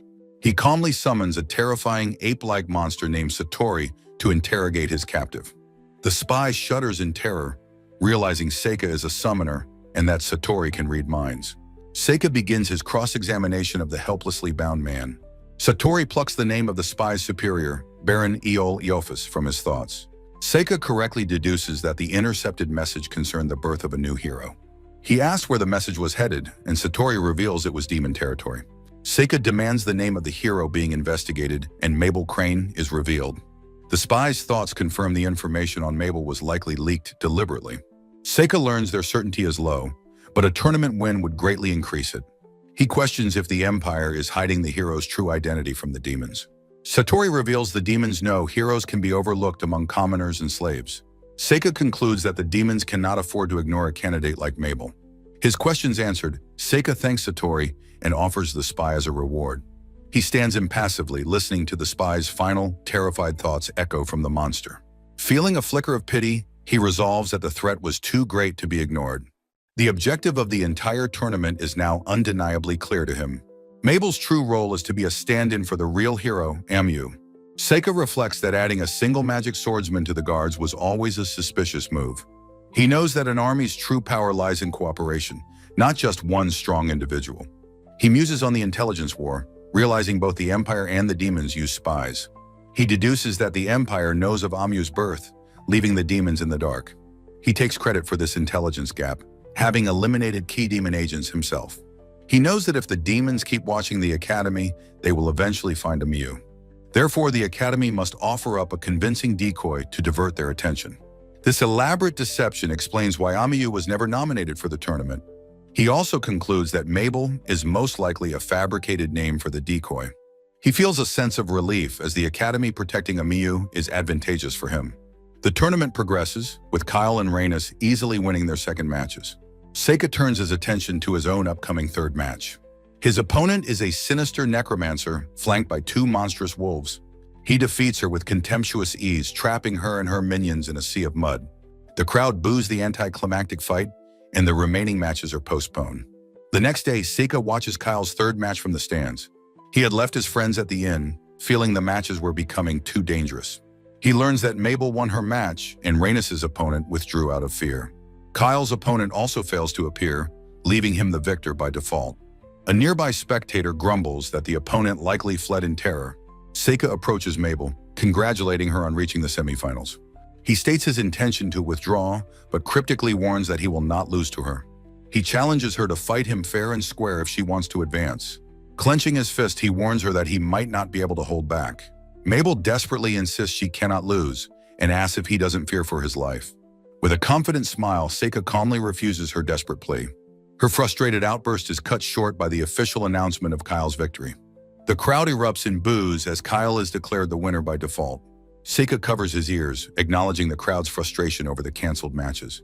Mabel stares at Seika, dazed and confused by his unwavering refusal. She had warned him she wouldn't hold back, but her threat had no effect. She tells him to withdraw, questioning why the Academy even sent him. Later, Amiyu greets Seika, congratulating him on his third victory. As they pass, Ifa shoots a sharp, hostile glare at Amiyu. The group of three walks away down a quiet corridor. Seika's familiar asks if he truly intended to win, and he admits he did not. He only refused to withdraw because he wanted to see what Mabel was capable of. Amiyu grumbles about the rowdy crowd and the anticlimactic default victories. Suddenly, an announcer's voice booms, delivering good news to the spectators. The crowd, previously booing, erupts in a massive, excited cheer. The semi-final match between the two default winners, Rhaenys and Kyle, will begin immediately. Seika feels a sense of gratitude, glad he didn't miss this highly anticipated matchup. The announcer hypes up the handsome four-element magician, Rhaenys Qyburn. He then introduces the tournament's butcher, the evil-eye swordsman Kyle. In a packed coliseum, the announcer declares the start of the long-awaited first semi-final match. Rhaenys' eye flashes with power, preparing a technique against his opponent, the boy named Kyle. With a powerful chant, Rhaenys grants himself a shining light that resists an evil eye's gaze. In the stands, Amu exclaims in shock that Rhaenys can use an evil eye resistance buff. Rhaenys smirks confidently, telling Kyle his signature eye technique is now useless as he advances. He challenges Kyle to a test of swordsmanship, certain he now has the advantage. Rhaenys recoils in shock as Kyle, without warning, unleashes a powerful fireball spell. A massive inferno roars across the arena, aimed directly at the now defenseless Rhaenys. As the flames fade, Kyle is revealed standing completely unharmed in the center of the blast. Rhaenys stares in disbelief, his eye wide with confusion at his opponent's impossible resilience. The surrounding crowd, including Amu, shares Rhaenys' stunned expression, unable to comprehend the scene. From his seat, Seika observes that Kyle shows no trace of burning on his skin, hair, or clothes. A bead of sweat on his temple, the unnerved Rhaenys demands to know what kind of being Kyle is. Unwilling to yield, Rhaenys unleashes a powerful combination of elemental lances, rock, wind, and ice. The sharp wind and icicle lances hurtle towards Kyle with immense speed and power. The massive rock lance joins the assault, aiming to crush the seemingly defenseless Kyle. The three elemental attacks collide with Kyle in a cataclysmic, deafening crash of force. Amu questions if an amulet could be responsible, but Seika notes it would have been spent. Seika explains that amulets react to damage, but Kyle is taking none at all. He and his red-haired companion realize Kyle must be using gravity magic, just like Mabel. The announcer excitedly explains Kyle's hidden trump card to the roaring crowd, hyping his expert use of weight-increasing magic. Frustrated by his magic's ineffectiveness, Rhaenys summons an entire army of stone golems. Amu exclaims in horror at the overwhelming number of golems now surrounding the lone swordsman. As the golems advance, Kyle's shadow begins to squirm and move on its own accord. The shadow hardens into sharp tendrils, stabbing through the golems as Seika identifies it as shadow magic. Rhaenys can only watch in horror as his entire golem army is effortlessly dismantled. Seika explains that Kyle's immense weight would break his own sword, forcing a non-contact victory. In a silent standoff, Reina suddenly finds himself frozen, completely unable to move. Amu wonders why Kyle doesn't just end it, but Seika grimly states that Rhaenys cannot move. Kyle's shadow has crept across the floor and wrapped itself tightly around Rhaenys' feet. Seika explains this is a binding curse, similar to nailing a straw doll to a tree. With his opponent helpless, Kyle raises his sword and brings it down in a swift, whistling slash. The announcer declares the Evil Eye Swordsman the victor as the blade stops just shy of Rhaenys' neck. Rhaenys collapses in defeat, and the overwhelmed audience falls into a stunned silence. Later that evening, the scene shifts to a quiet inn under a cloudy sky. Seika gets into bed, thinking his part in the tournament will soon be over after he loses tomorrow. A wriggling sound alerts Seika, who opens his eyes in the dark, sensing a presence. His eyes snap fully open as he realizes someone is in bed with him. Yuki in her human form leans over him, softly greeting the surprised Seika. She playfully pats his cheeks, remarking on his cute face and how it reminds her of a tiny Haruyoshi. Seika's attention is drawn to a glowing, owl-like sigil in the night sky, sensing a powerful presence. Startled, Yuki calls his name as he suddenly sits up and leans over her. He gently asks her to stay quiet, much to her flustered protests about a pipe fox embracing a human. The wall of their room explodes inward with a deafening boom, sending debris everywhere. Seika and Yuki are sent flying across the room by the force of the blast. Mabel emerges from the wreckage, dagger in hand, as Seika wryly comments on her extreme entrance. Mabel lunges, but Seika deflects her, thinking how convenient it is to see her fighting style. In an alley, Seika silences a witness, pinning an arrow to the wall beside his head. He notes that Mabel reacted to the witness even before he could, as the man dashes away for help. Walking with Yuki, Seika calls the encounter a preview for their match tomorrow. Mabel reflects on Seika coming to see her, her expression somber against the night sky.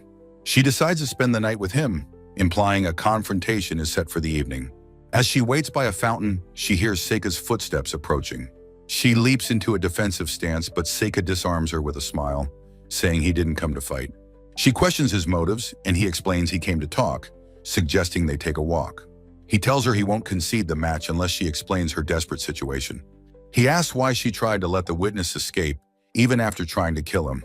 Mabel admits she hoped he would get hurt enough to withdraw from their match. Seika reaffirms that even so, he will not lose, as he has a reason he cannot fail. He pleads with her to withdraw, confessing he planned to take her limbs to ensure victory. With a calm but determined expression, he tells her he has no intention of letting her win. Seeing her lack of response, Seika decides to change his approach. He confidently announces his deduction. She is Amiyu's stand-in. He lays out her mission: win the tournament, become the hero, and draw the demon's attention. She is stunned, asking how he could possibly know about the hero, but he dismisses it vaguely. Seika senses there is a deeper, more desperate reason for her actions. He renews his offer to concede if she reveals the whole truth. Mabel's expression darkens as she reveals the one flaw in his deduction. Her true goal is to be killed by Kyle. She explains her role is to die to fool the demons, which means Kyle was also planted. Seika exclaims that the demons must not consider her the true hero, and she grimly agrees. Mabel reveals the horrifying condition of her mission. She was always meant to be killed by Kyle.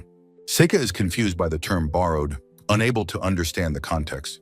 Mabel asks if he has heard of the Lugrok Association, beginning her dark explanation. She explains that Kyle is a representative of their escort unit for personnel not yet made into commodities. Lugrok's business is revealed to be the trading of slaves and the dispatch of mercenaries. She confesses that she and Kyle are both products of this organization, which the Empire uses. The Empire asked for a child who could be tailored as the hero, and she was chosen.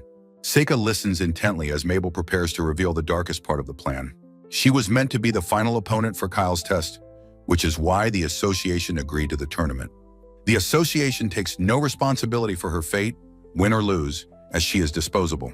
Mabel explains that the Empire understood this and had already given up on her victory. For the association, it was a no-lose situation to showcase their prime product, Kyle, and profit from her.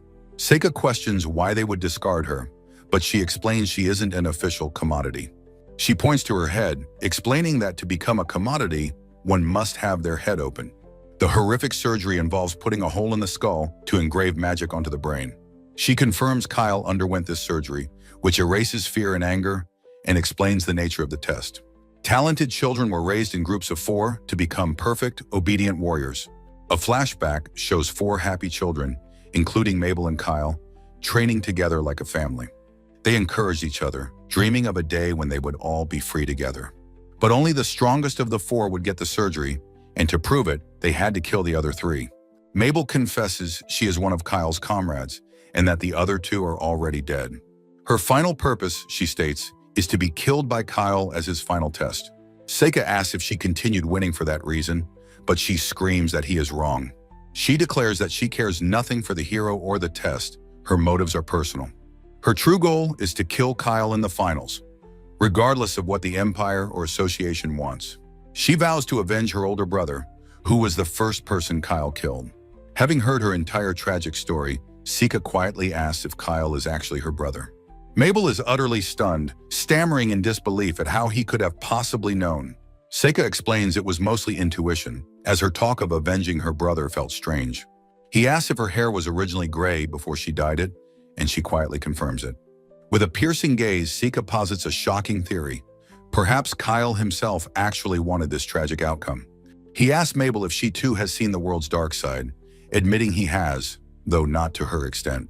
A memory surfaces of a younger Kyle, telling a man in a suit he hopes Mabel will end his misery if he is no longer himself. Mabel confesses that she didn't understand her brother's words at the time, but now suspects he knew what was coming. She declares that the person Kyle has become is no longer her brother, and she wishes to end his suffering. Under 3 moons, Mabel resigns herself to her fate, knowing the association will deal with her regardless of the outcome. A bittersweet but determined smile touches her lips as she resolves to at least grant her brother's final wish. Looking up at the academy buildings, Seika states with resolve that he will not lose to her, though it will be a difficult fight. Walking away, he reveals he had originally planned to lose, having already deduced the tournament's sinister purpose. He declares his change of heart, vowing to defeat both her and Kyle, which leaves Mabel utterly shocked. Seika explains his reasoning, insisting it is wrong for her to harm her only remaining family member. Enraged and hurt, Mabel grabs his collar, furiously demanding if he understands the struggle she has endured. She unleashes her pain, screaming about being forced into the academy in this tournament for a false hope of reunion. Seika listens as she cries that she is different from the carefree aristocrats and the well-protected hero. Collapsing against him, she helplessly asks what she is supposed to do if she loses and just disappears. He calmly outlines a new future for her, returning to the academy to study with her peers and eventually graduate.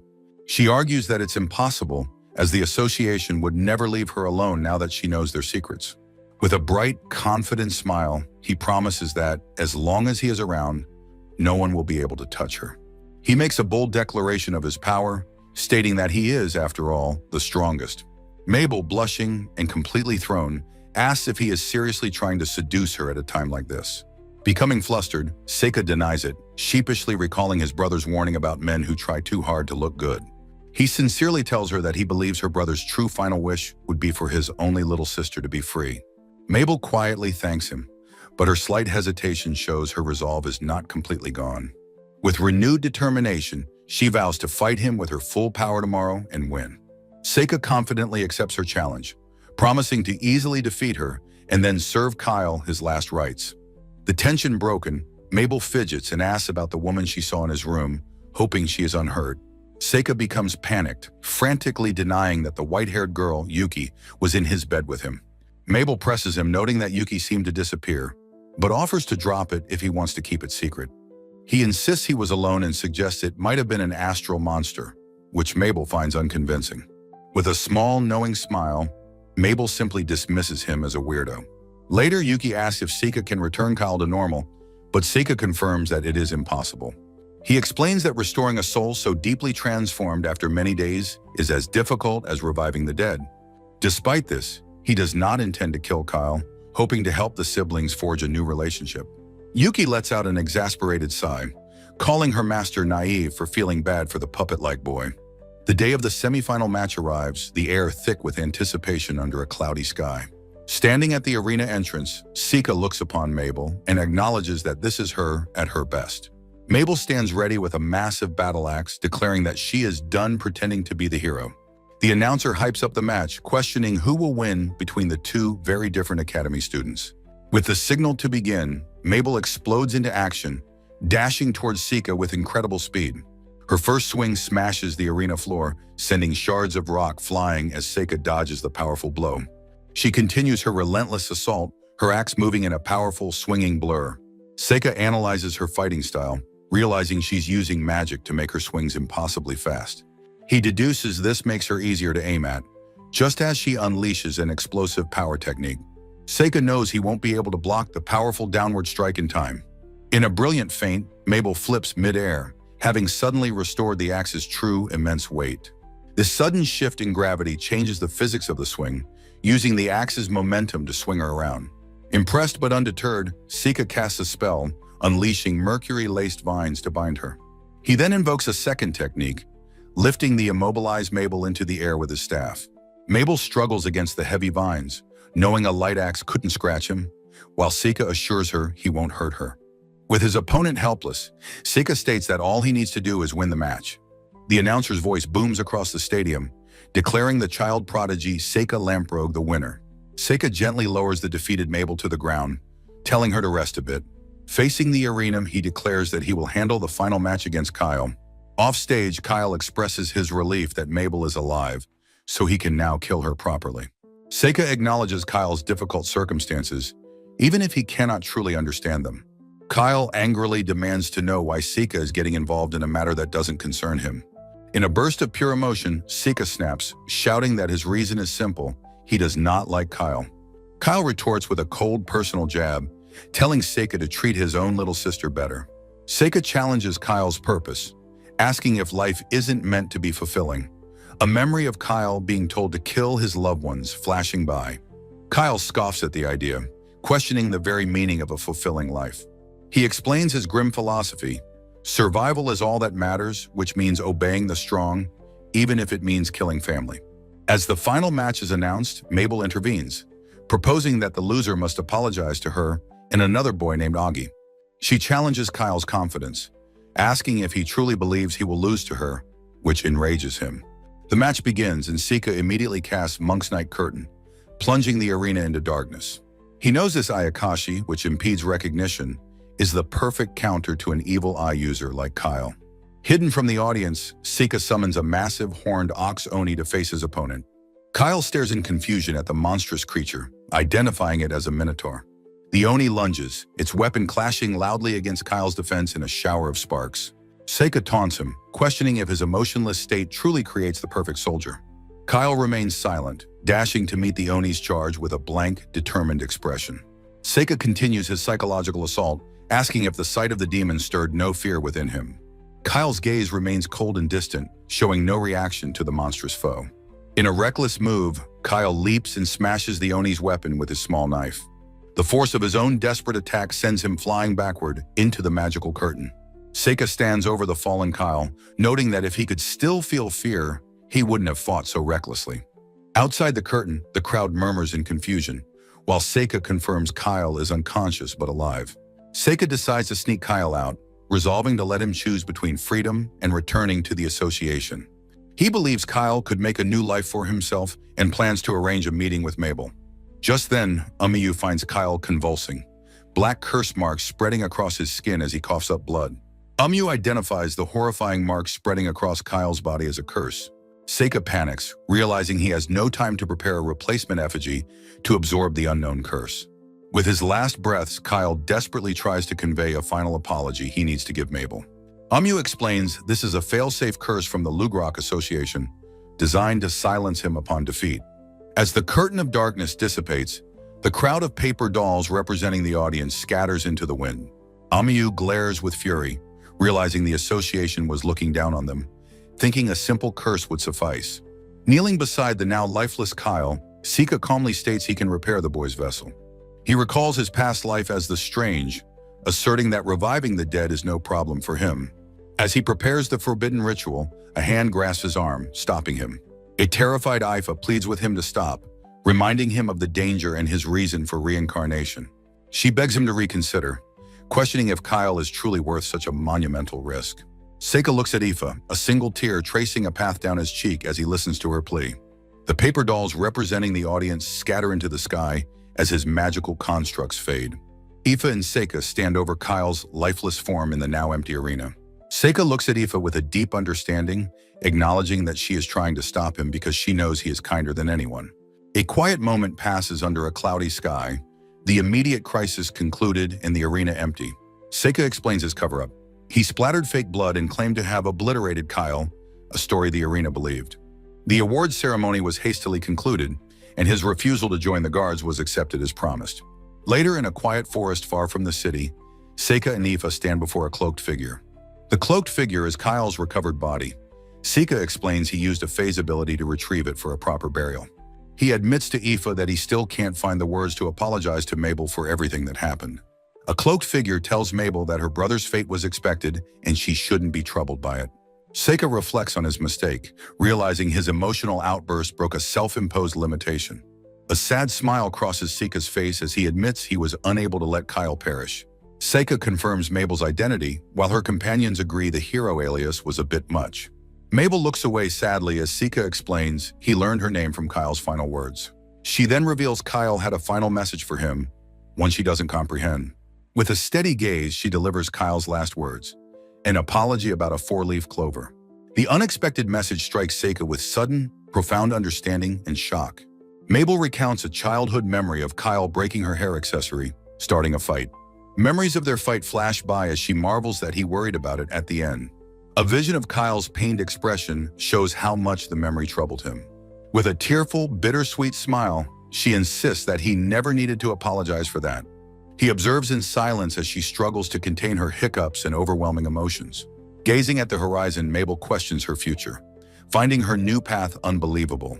Seika reassures her with a bright smile, promising she will return to her school life.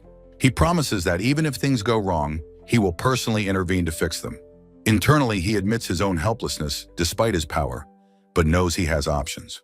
Upon their return, a cheerful Amuyu greets them as a worried Aoife looks on. Seika explains the situation, but is confused by Amuyu's demand that he draw his sword. Amuyu immediately challenges the still grieving Mabel to a duel, but is refused. As Aoife expresses her concern, Amuyu explains the strange rules for their duel. With a wink, she reveals the handicap, allowing herself magic while forbidding Mabel. Seika finds her timing callous, but decides to let her do as she pleases, agreeing to judge. Resigned to the situation, he decides to let the strange duel proceed as planned. As the duel begins, Seika immediately notices that Mabel's movements are unusually slow. Amuyu's sword shatters as Mabel realizes she instinctively used her gravity magic. The recoil from her own magic sends her spinning and tumbling to the grassy ground. Mabel declares her victory from the ground, irritated by Amuyu's seemingly weak effort. With a knowing look, Amuyu suggests Mabel's real goal was to win against her brother. She deduces Mabel's swordsmanship is that of a rival, not a supportive sister. Angered by the accurate assessment, Mabel tells her to stop acting so knowledgeable. With a confident grin, she challenges Mabel to make her the next target of her ambition. Mabel is left speechless as Amuyu cheekily sets a graduation deadline for the challenge. Amuyu understands that Mabel has lost both her target and her purpose in life. She astutely guesses that Mabel is now lost and unsure of what to do next. Amuyu offers a simple reason for her challenge. She needs a sparring partner. Extending her hand, she offers her friendship and suggests they hang out for a while. She offers Mabel a temporary purpose, to be her rival until she finds a new goal. The kind offer leaves her speechless, a new sense of purpose offered to her. Their rivalry begins as Amuyu helps her up, teasing her about her magic control. Mabel pouts about her lack of control, while Amuyu critiques her technique. Amuyu explains the harsh recoil is due to Mabel only activating it on impact. A worried Aoife interrupts, reminding them their driver has been waiting patiently. Seika smiles, suggesting they continue their friendly argument in the carriage. The newly formed group of four walks together towards the academy campus. A close-up on Mabel's face reveals a thoughtful, more peaceful expression. A subtle smile touches her lips, hinting at a newfound sense of hope.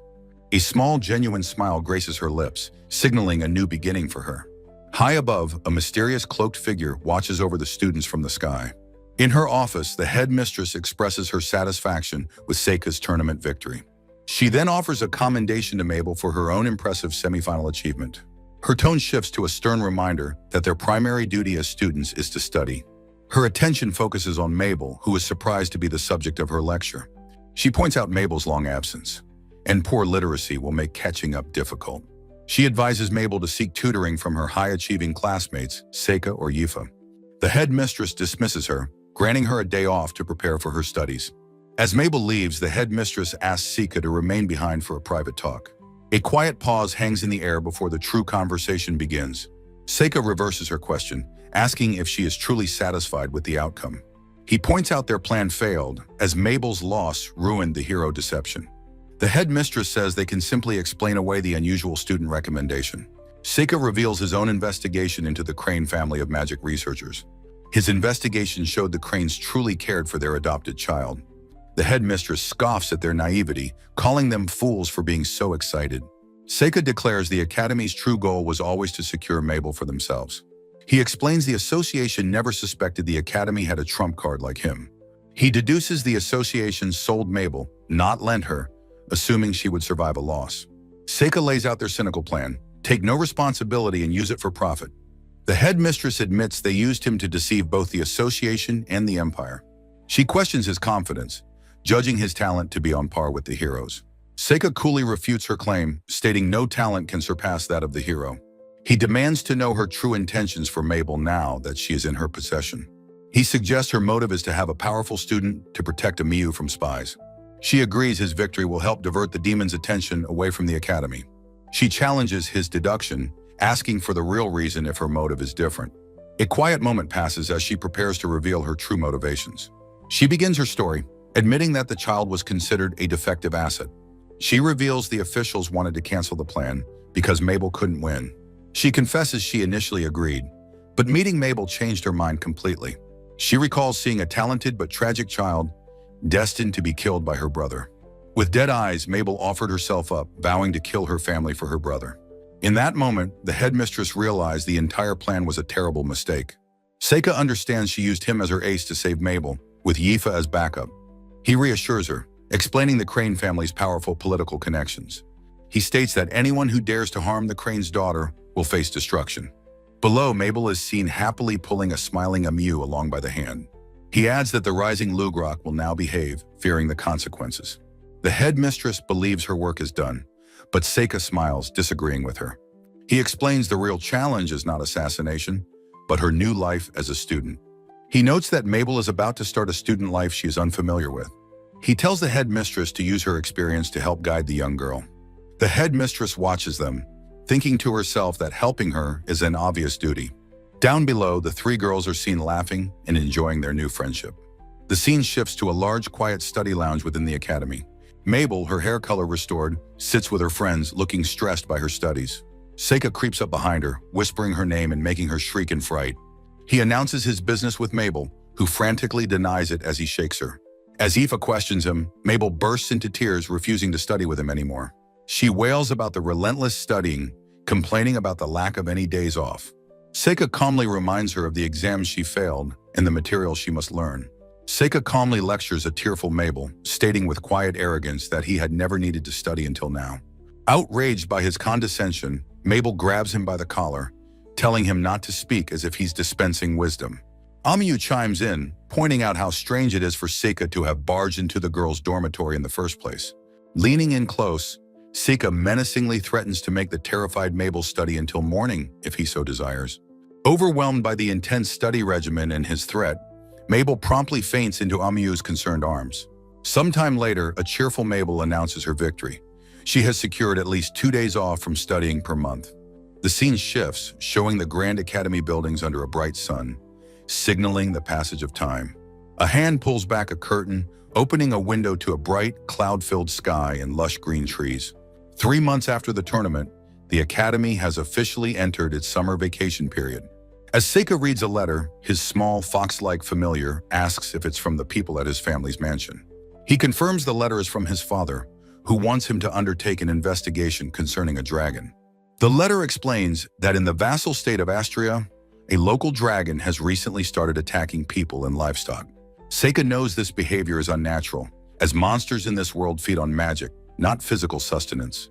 He contemplates the immense danger a rogue dragon poses, a threat that could impact even the mighty empire. His familiar questions why Seika is being tasked with what should be a government-level mission. Seika deduces that Astria's parliament requested his father's help to avoid political debt to the empire.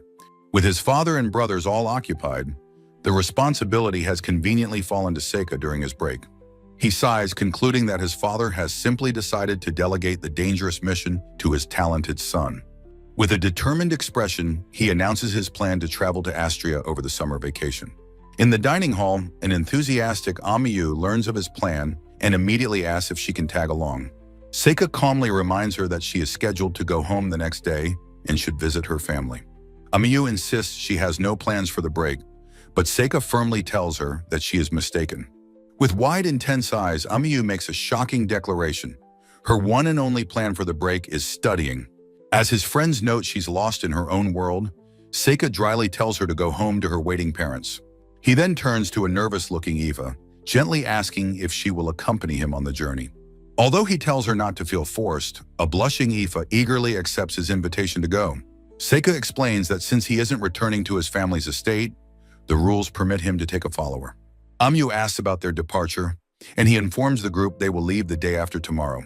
He clarifies that their travel is arranged, as they will be joining the escort of some Astrian officials. The girls agree that traveling with such an escort will ensure their safety from bandits and monsters. Their conversation is interrupted by a calm, male voice from behind, asking if he is Lord Seika. Seika is surprised, wondering why someone would seek him out in such a crowded public place. A handsome young man in a pristine uniform, accompanied by an elegant elf, introduces himself. The man reveals his identity. He is Prince Cecilio Astria, heir to the throne. As the group takes in the royal presence, the prince's elf attendant stares intently at a surprised Ifa. Seika politely tells the prince there was no need for him to come to the academy personally. Prince Cecilio brushes off the formality, explaining he wanted to see the renowned magic academy for himself. His attention is quickly captured by Ifa. He kneels before her, gently taking her hand and asking her name. Looking up at her with undisguised admiration, the prince breathes a single heartfelt word, beautiful. He then stuns everyone by boldly asking the blushing and bewildered Ifa to join his harem. The audacious proposal leaves Seika, Amiyu, and Mabel completely speechless, their faces frozen in shock. The prince explains that as the heir apparent, the inner palace is reserved for him and his future consorts. He desires intelligent and talented people like her to join him for the good of his country.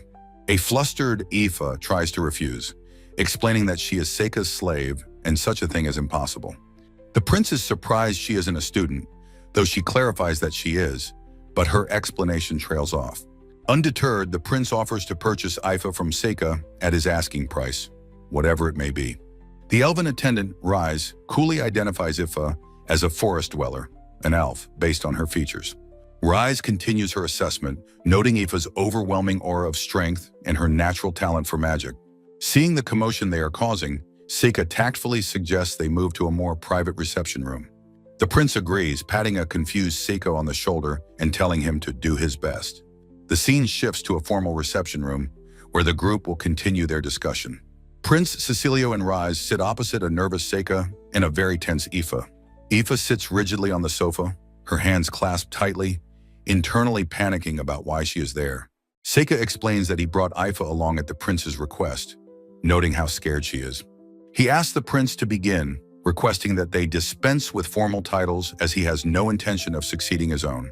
The prince graciously agrees, deciding to address him as Seika Dono as he prepares to discuss the main topic. He explains that the former capital, Proto-Asta, is customarily governed by the heir to the throne. Seika realizes with dawning understanding that the prince is the acting head of the very city in crisis. The prince reveals that the dragon has coexisted peacefully with humans for a century, long before the capital moved. Seika reflects on this, thinking that such a long-term, peaceful coexistence between humans and a powerful anomaly is unheard of. The prince's expression grows serious as he explains that for the past year, the dragon's behavior has become strange. He clarifies that the attacks have been minor, targeting only a few stray sheep and trespassers on its mountain. They deduce that the dragon can distinguish between locals and outsiders and is becoming increasingly wary. Once comfortable near the city, the dragon now stares at and even chases away merchants and tourists. Seika hypothesizes that the dragon is growing wary of outsiders entering what it considers its territory. He wonders why Astria's dragon, unlike others of its kind, doesn't attack people in the first place. The prince admits they have no definitive answer, only a long-standing legend passed down through generations. A grand stained glass-style illustration depicts the legend, a past queen of Astria raising the dragon from an egg. Seika expresses his skepticism, noting that a dragon raised by a human is unheard of in recorded history. He concludes that this is not a situation he can simply hope will resolve itself on its own. The prince details the economic and political problems the dragon's new vigilance is causing for his country. His gaze hardens as he looks at Seika, his expression one of firm resolve.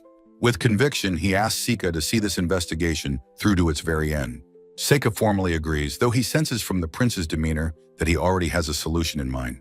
The prince, looking reassured, asks Seika if he has any preliminary thoughts on the matter.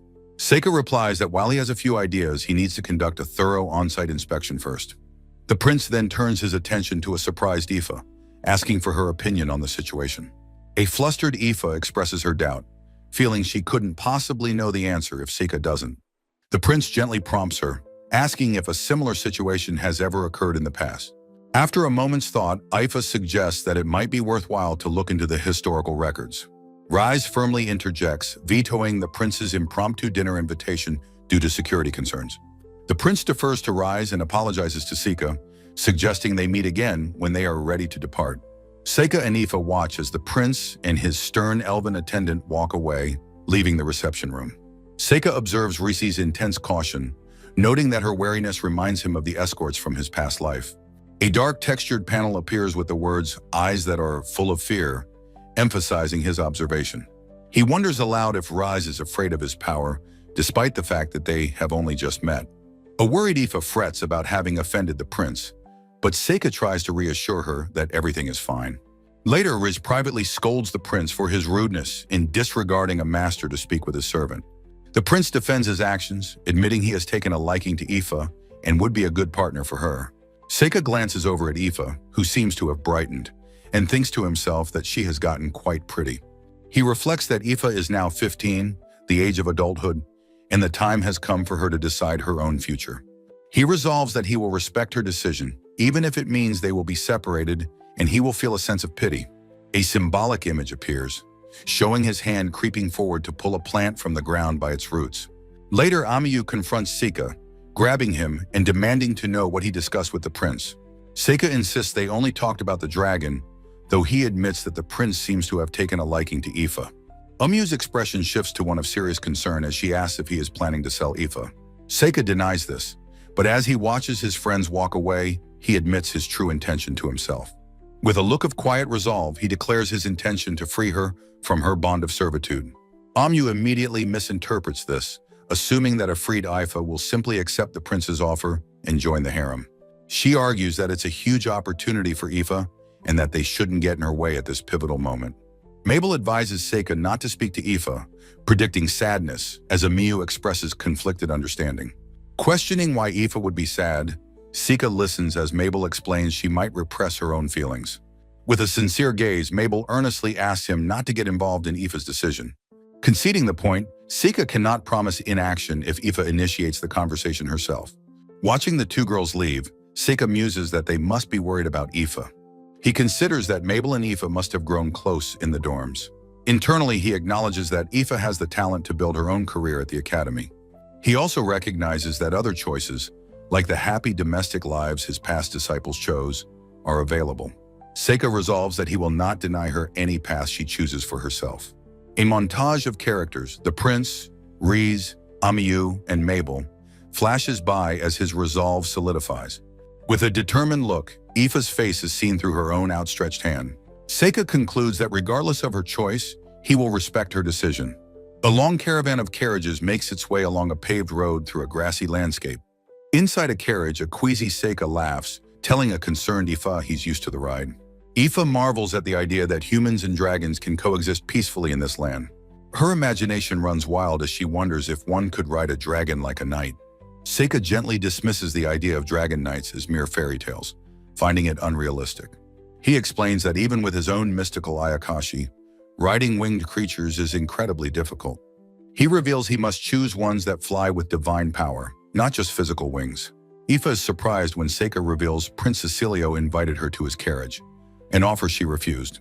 Seika expresses his annoyance, believing the prince used the dragon as a pretext to speak with her. He questions the prince's lack of respect in not approaching him first. Aoife finds the situation troublesome, speculating the prince wants her for his harem. Seika, however, believes the prince's invitation is a serious one. Hearing this, a shy, happy blush spreads across Aoife's face as she admits the thought pleases her. Seika watches her reaction with a quiet, thoughtful expression. After 9 days of travel, the sky is filled with clouds.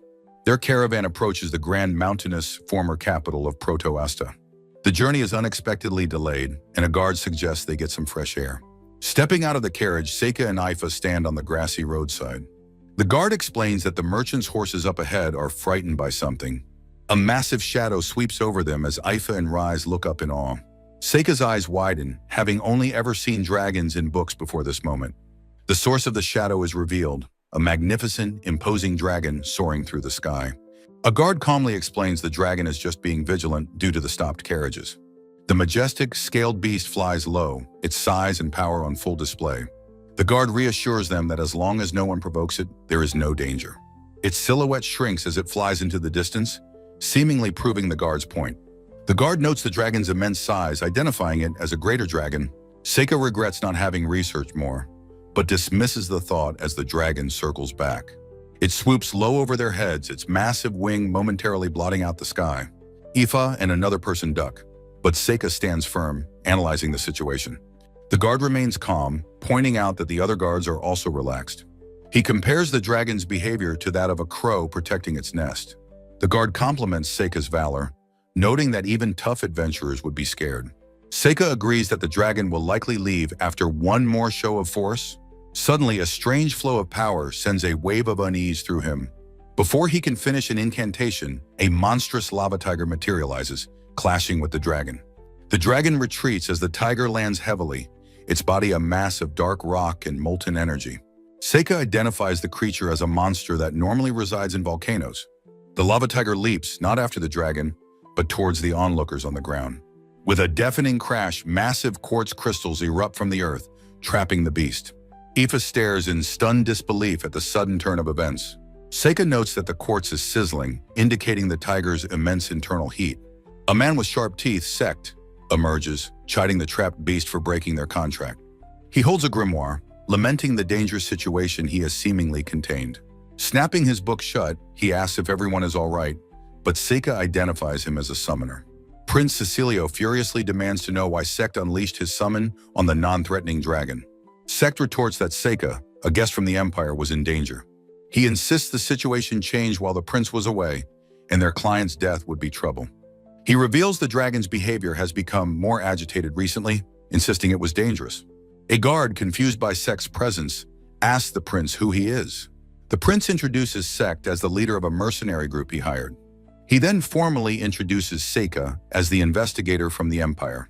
Sect sizes Seika up with disdain, muttering about another brat being involved. Seika, unfazed, asks a guard why a mercenary group is needed for an investigation. The guard's expression turns grim as he reveals their true purpose: to subjugate the dragon. The prince confirms that subjugating the dragon is the only way to resolve the problem. Seika recognizes this as the plan the Astrian contingent has settled upon. His eye narrows with deep concern over this dangerous course of action. Stepping forward, Seika advises the prince to reconsider the subjugation plan. He calmly lays out the tactical flaws, including the dragon's size and control of the sky. He warns that in a worst-case scenario, the dragon will flee, an outcome the Empire fears. The mercenary leader, Sect, scoffs at Seika, telling the little scholar to stay out of it. Seika ironically calls him a specialist and rebukes him for his earlier reckless behavior. Sect angrily denies this, claiming he would have stopped the monster himself. With a menacing grin, he threatens Seika, saying he was about to turn his summon to ash. The prince intervenes and Seika steers the conversation back to the political concerns. He reminds the prince that the dragon is a symbol and questions if the people would approve. The prince insists he has sole discretion and that his mother and the people will understand. He declares that this is his country's problem and tells Seika to hold his tongue. Seika concedes, apologizing for overstepping his boundaries as the prince reasserts his authority. A bad feeling washes over Seika, who suspects everyone has their own hidden objectives. He finds the mercenary group particularly suspicious, but knows now is not the time to speak. Aoife approaches to thank him, but his mind is elsewhere, flashing back to a terrifying image. The memory of the lava tiger lunging at Aoife fuels his sudden intensity. He confronts her sternly, asking why she didn't use magic to defend herself. Her expression is one of surprise and hurt as she stammers that she was scared. Seika's gaze hardens as he bluntly tells her she could have died. Aoife looks down, listening to his harsh but necessary words. He tells her that even he won't be able to be nearby all the time to protect her. Taking her hand, he clarifies that he doesn't expect her to be a warrior, just to use her magic. He urges her to take some action, even just running, and vows to protect her until she can. Moved by his earnest plea, Aoife quietly agrees to his terms. The prince chides Seika for being too strict and forcing her to remember the attack. Seika retorts that power is useless if not wielded when needed, regardless of gender. He explains that fear can paralyze anyone, and they sometimes need a push to overcome it. A memory of his own past trauma before a great beast fuels his desire to protect her. Aoife overhears his quiet confession, her expression softening with understanding and gratitude. Under 2 moons, the city is quiet, but a new chapter of their journey has begun. With a bright, hopeful expression, Aoife points to the large bed in their room, excitedly noting its impressive size. Seika offers a gentle, quiet smile in response, while Aoife laughs with pure, unadulterated delight. As Seika agrees to her suggestion, Aoife formally asks him to take good care of her, leaving him slightly confused. Lying side by side under the covers, Aoife's heart thumps nervously in the quiet room while Seika rests in thought. Seika breaks the silence by asking if she has considered the prince's harem offer, causing her to jump up with a reflexive, "Yes!" He calmly tells her not to hold back on his account as she denies having thought about it. Misinterpreting his question as a sign of his displeasure, Aoife worriedly asks if she has become a burden. With tears welling in her eyes, she apologizes for her earlier failure in battle and vows to become stronger. Jumping up, Seika frantically insists she is not a burden, explaining that this is a serious discussion about her future. He points out that becoming a royal concubine is a prestigious position that most people could never hope to attain. With a firm gaze, he makes a solemn offer to go through all the procedures to grant her freedom. He tells her she doesn't have to decide immediately, but should consider it, as she will soon be an adult. Aoife quietly asks Seika if he wouldn't care if she were to become a concubine for the prince.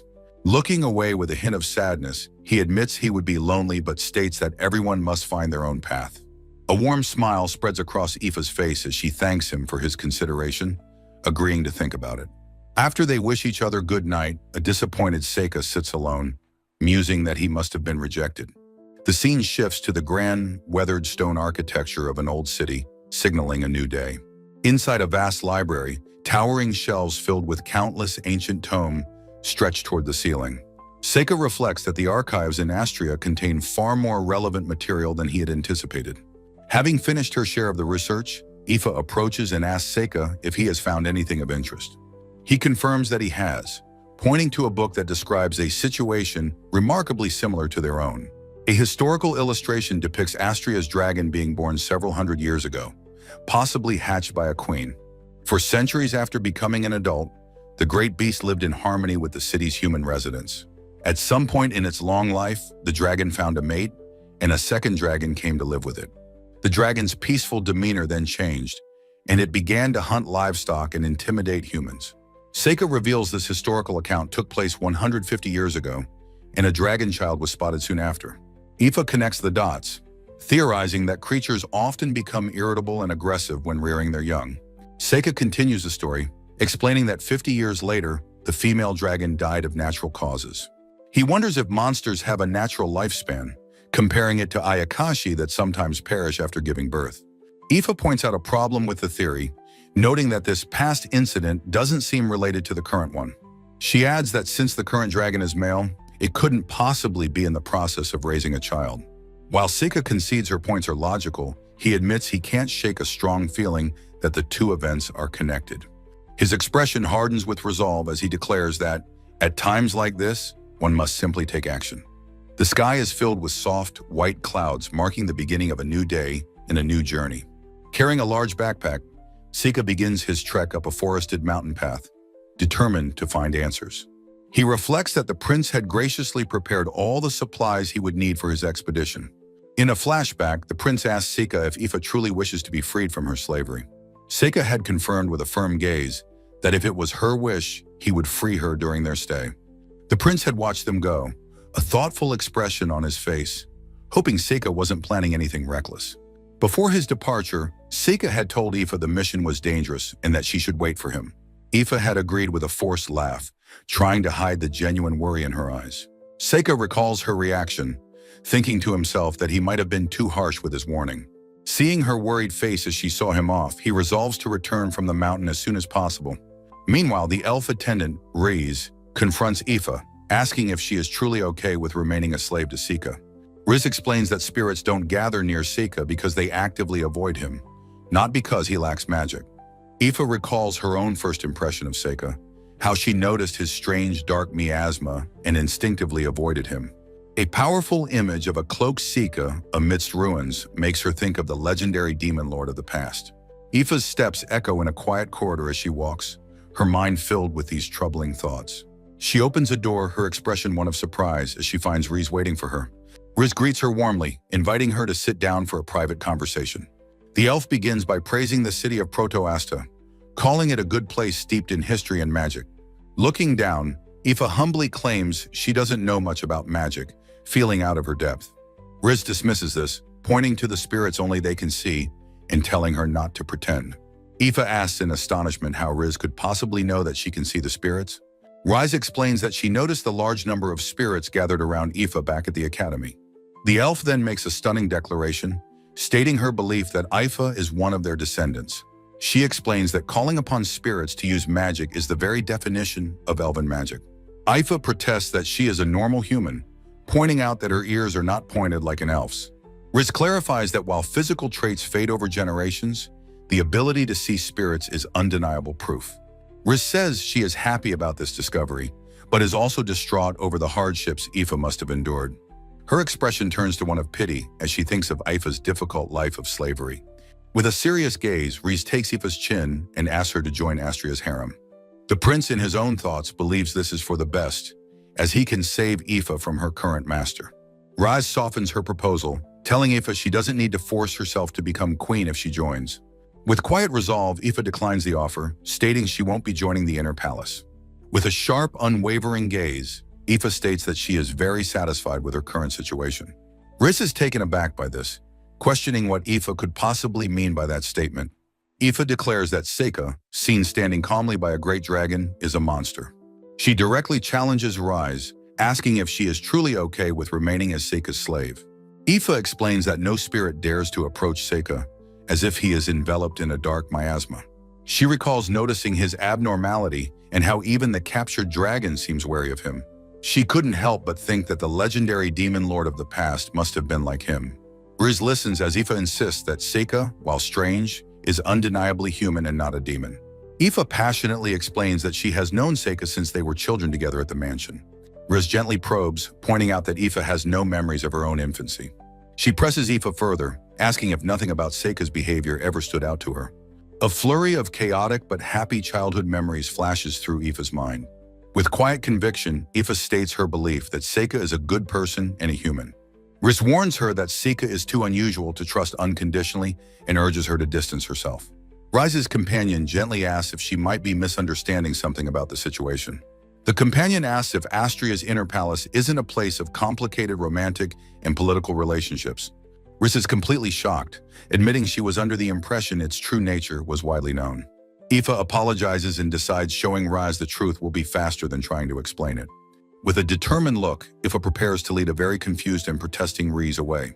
Riz can only let out a baffled cry as she is pulled along through the building. The sky is filled with fluffy white clouds, signaling a transition to a new location within the city. They walk through the bustling streets of a grand city with impressive, historic architecture. They arrive at the Astria Royal Capital Inner Palace, a stately, academic-looking building. Aoife tentatively confirms with Riz that this is indeed the inner palace. Riz, her expression sharp and composed, confirms that it is. Aoife asks what everyone is doing inside the building, her curiosity piqued. Riz explains that they are attending a lecture in a large, tiered hall filled with students. She reveals that the place used to be a normal inner palace, but everything changed. The change occurred after the war with the demons, when women were granted rights of succession. Astria adopted this system, solving its own succession problem and making the old palace obsolete. The building became an institute for raising talented individuals to serve in government affairs. Aoife blushes, realizing the prince might not have had any special feelings for her after all. Riz's companion reassures her that the prince is certainly enamored with her and that most past queens came from here. The scene transitions again, showing a sky filled with soft white clouds.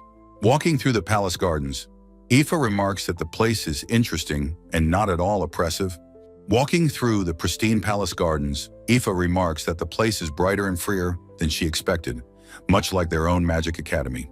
Riz explains that this scholarly environment is why talented women in their country can become civil servants, and why the prince wanted Aoife kept safe. With a flustered expression, Riz confesses that she felt the same way when she was enrolled, before her poor grades led her to become a royal magician.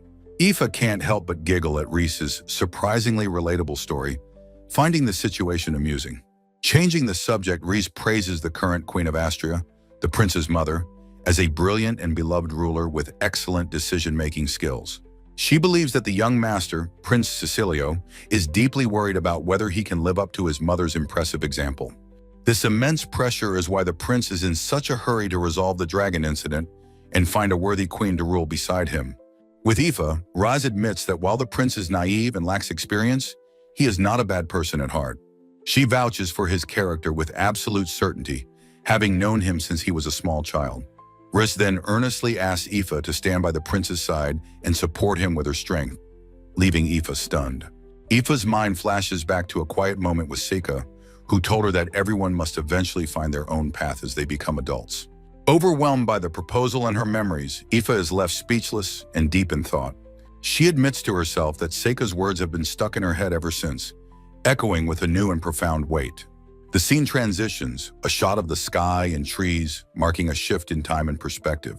High on a desolate mountain, a weary Seika rests his cheek on his hand, looking utterly exhausted from his efforts.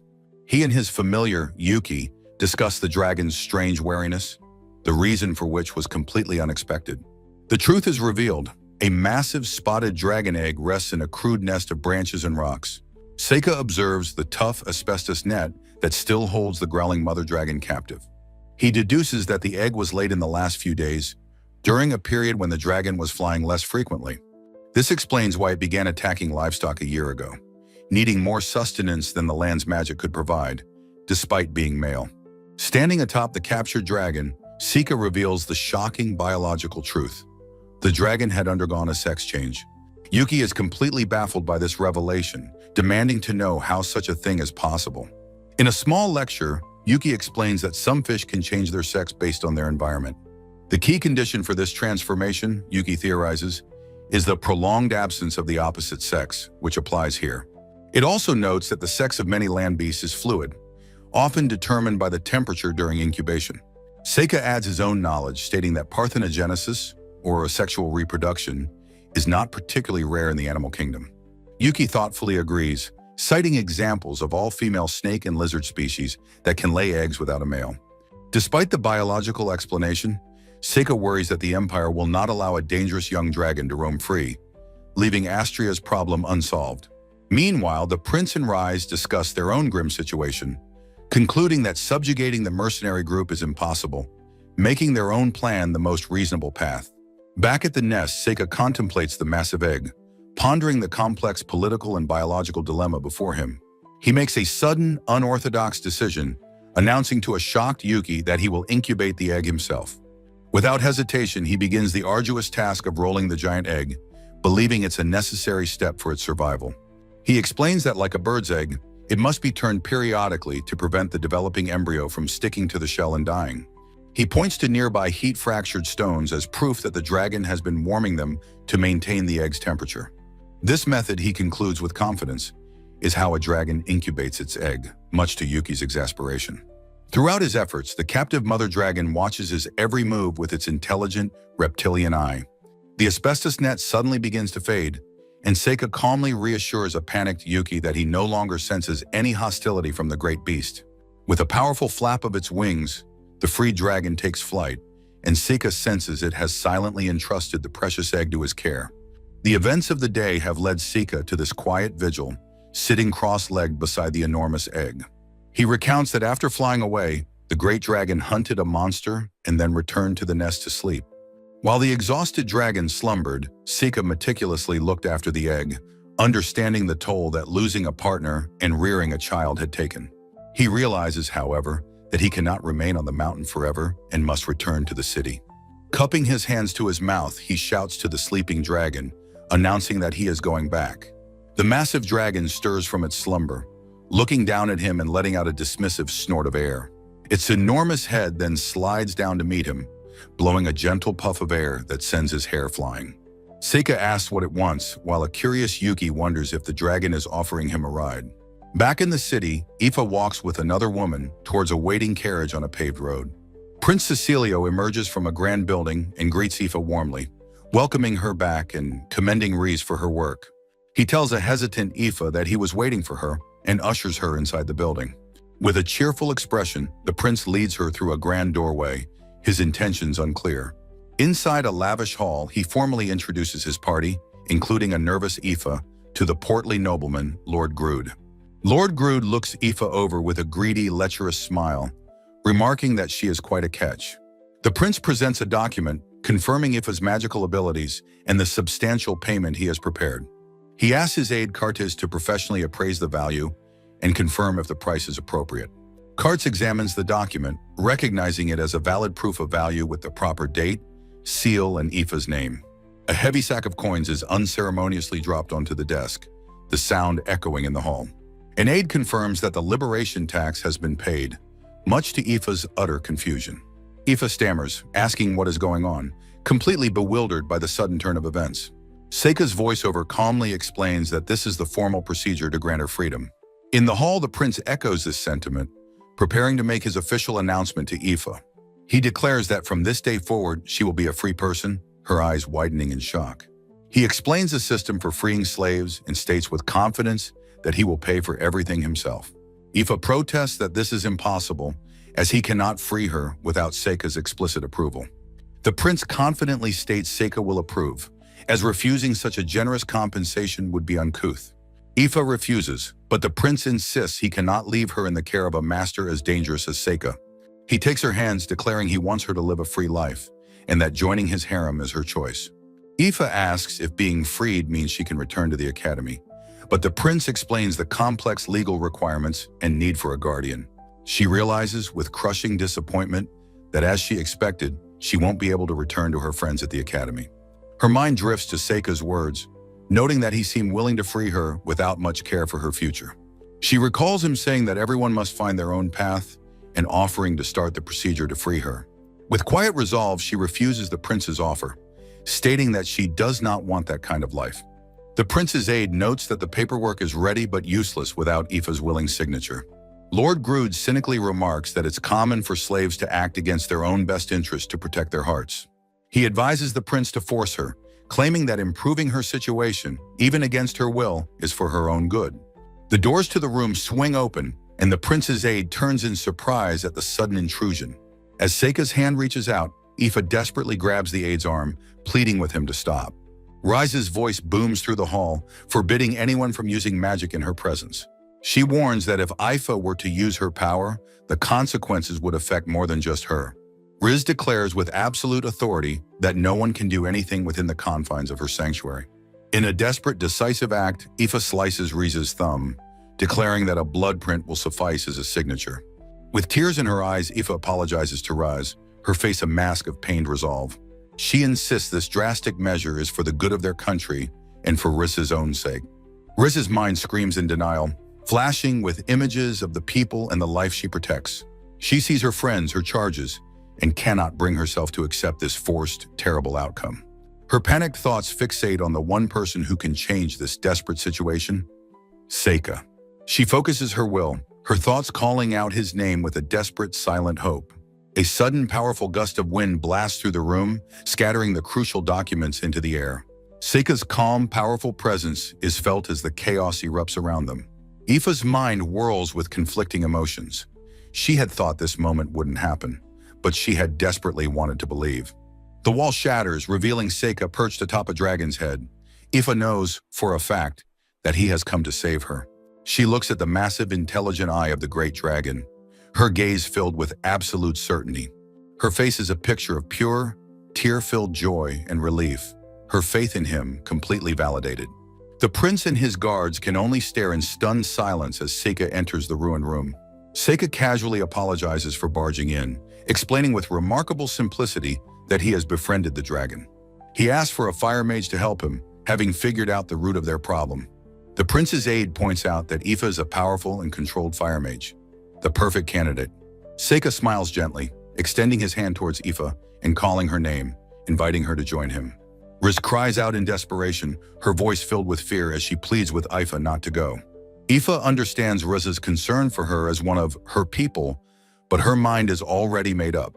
Bowing deeply in apology, Aoife states with quiet finality that, as expected, she cannot stay here. With a knowing gaze, the elf attendant Rise poses a critical question to Aoife, asking if she will support the prince or accept his offer to join the harem. Aoife reflects on her past, admitting that until this very moment, she was unsure of how to answer such a life-altering question. Her thoughts drift back in time as she tries to pinpoint the exact moment her feelings for the dark-haired boy, Seika, truly began. She considers her childhood, recalling the times she was teased by servants and how Seika would always step in to save her from a scolding. Her mind then turns to his quiet competence and the profound, hopeless loneliness she would sometimes see in his eyes as he stared at the twin moons. She dismisses these individual memories, realizing with a quiet no that the reason for her feelings is far more complex and all-encompassing. A montage of their shared history flashes through her mind. Battles, sickness, and laughter, confirming that it was all of it, every moment, that was the reason. With her decision made, she faces the shocked elf and declares with unwavering certainty that she will be going with Seika. A radiant, tear-filled smile of pure joy illuminates her face as she makes a silent, heartfelt confession of her love. The close-up on her expression emphasizes the depth of her feelings, having finally realized the person she truly loves. Her look of pure adoration is directed at Seika, her heart's choice now undeniably clear to her. In a swift motion, Seika grasps her outstretched hand, his touch firm as he pulls her toward him. He apologizes for the interruption and announces that they will wait for the others at the top of the mountain. He tells a blushing Aoife to hold on tight, and she agrees with a soft, trusting, yeah. With a mighty roar, the dragon launches into the sky, leaving the prince and Rise staring in stunned silence from the ruined room. Soaring high above the world, Seika asks a wide-eyed Aoife how it feels to fly through the open sky. A breathtaking vista of the sprawling landscape, with its mountains and rivers, unfolds below them as they fly. Overwhelmed by the magnificent view, Aoife declares she has never seen anything so beautiful in her life. They both marvel at the impossible feat of riding a dragon, a reality neither of them had thought possible. Seika explains that the constant flapping of the dragon's wings would normally make it impossible to stay on its back. He reveals there is one spot that remains stable, and a thoughtful Aoife correctly guesses it must be the dragon's head. He confirms her theory, explaining that a dragon keeps its head as still as possible to maintain steady vision. This revelation makes Aoife realize that the legendary dragon knights from folktales must have also ridden this way. She lets out a soft laugh, finding the image of a hero perched unceremoniously on a dragon's head to be rather uncool. Her casual remark about it being uncool lands with surprising weight, leaving Seika visibly shocked. He recalls riding his own beast, Mizuchi, in the same fashion and now worries he was seen as a weird person in his past life. Aoife is amused by his uncharacteristic agitation, noting it's the first time she's ever seen him so worked up over something trivial. Her curiosity piqued, she asks him how he managed to befriend the magnificent creature they are riding. He deflects the question, promising to tell her the long story later, once things have calmed down. As they continue their peaceful flight, Aoife quietly thanks him for his actions from before. Her gentle, blushing smile conveys a depth of gratitude that he doesn't seem to fully comprehend. He looks back at her, a question mark appearing by his head, completely confused by what she is thanking him for. They land in a large, crude clearing, which Seika confirms is the dragon's nest, pointing out a massive egg. Aoife is astonished by the sight of a real dragon egg, but Seika's grim expression warns her that there is no time to explain. A monstrous lava tiger emerges from the woods, its low growl radiating menace as it takes a step forward. Seika had already anticipated the threat, launching a surprise attack that trapped the beast in sharp crystal spikes. He calmly calls out into the woods, letting the hidden enemy know that their presence has been discovered. The mercenary leader, Sect, slides out from behind a tree, annoyed that they have interrupted his plan to steal the egg. Flanked by his crew, Sect declares with a smirk that he will now have to make the two of them disappear. He boasts that selling the valuable dragon egg would be enough to fund their lavish lifestyle for a full year. Sect mocks the prince's foolishness, explaining how easily he was tricked into believing the lava tiger was a major threat. He sneers at Seika, whom he dismisses as a fake expert, believing the boy doesn't understand the gravity of his situation. The mercenary leader boasts that his lava tiger is a special monster that cannot be harmed by their measly magic. A sudden powerful torrent of water slams into the beast, shocking Sect into disbelief. The impressive water spell was cast by Aoife, her arms still outstretched as she takes a stand. With a look of fierce determination, she declares that she will not let the mercenaries do as they please any longer. The powerful blast of water sends the mercenaries scattering in panic as the drenched lava tiger growls in fury. Aoife watches the chaos, resolute, as Seika observes that the beast is still a significant threat. Overjoyed and impressed, Seika grabs Aoife's shoulders, praising her for her amazing and decisive action. Flustered by his sudden praise, she explains that she only acted because of the words he had spoken to her earlier. He insists that most people would not have been able to react so decisively and praises her newfound proficiency with water magic. He explains that her powerful water attack rapidly cooled the tiger's surface, encasing it in a brittle shell of rock. The victory is short-lived as the lava tiger begins to crack and crumble its new shell, and Sect declares the fight isn't over. As Aoife prepares to cast another spell, Seika places a calming hand on her shoulder, stopping her. He steps forward with a reassuring smile, telling her that it's okay and that he will take care of it from here.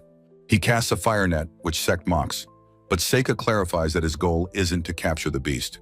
He simply needed it to stay still for a moment before unleashing his devastating white blaze technique. Sect stares in utter disbelief as Seika explains that the spell's intense solar ki generates a pure white flame.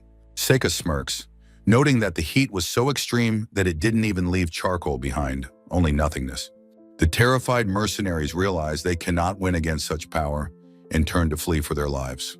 Seika calmly states that running away is not allowed as he ensnares the fleeing men with thick, magical vines. With the grunts captured, he turns his attention to the mercenary leader, noting that he is the only one left. Sect, enraged at being looked down upon, vows to make Seika regret not capturing him like the others. He attempts to unleash an uncontrollable trump card from his grimoire, a spell so powerful even he cannot fully control it. His magic tome suddenly bursts into flames, and he drops it in pain, screaming in dismay as his ultimate weapon turns to ash. From a safe distance, Aoife taunts him, asking if he is ready to give up now that his stand-in for a wand is gone.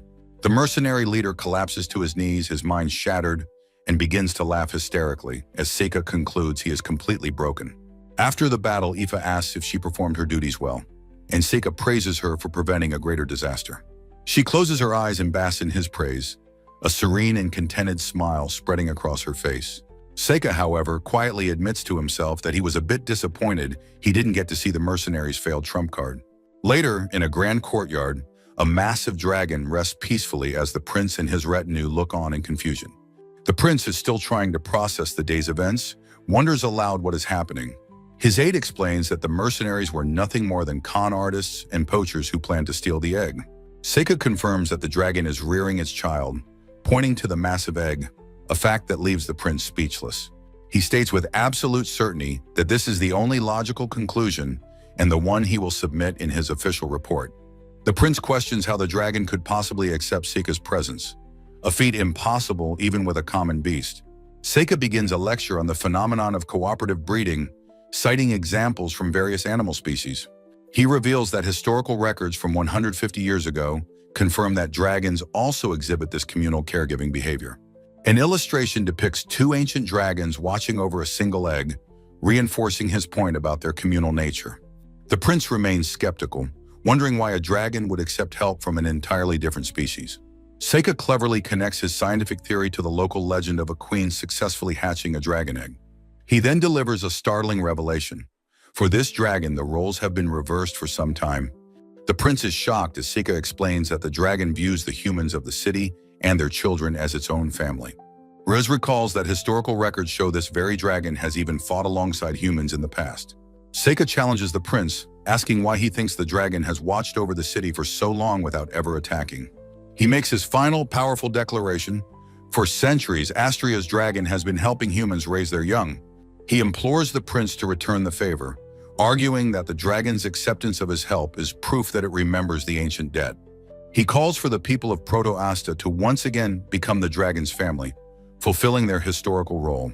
By helping to raise this new dragon, he explains, they can ensure it grows to see humans as kin, securing future peace. Seika confidently states that he will articulate all of this in his official report to the empire.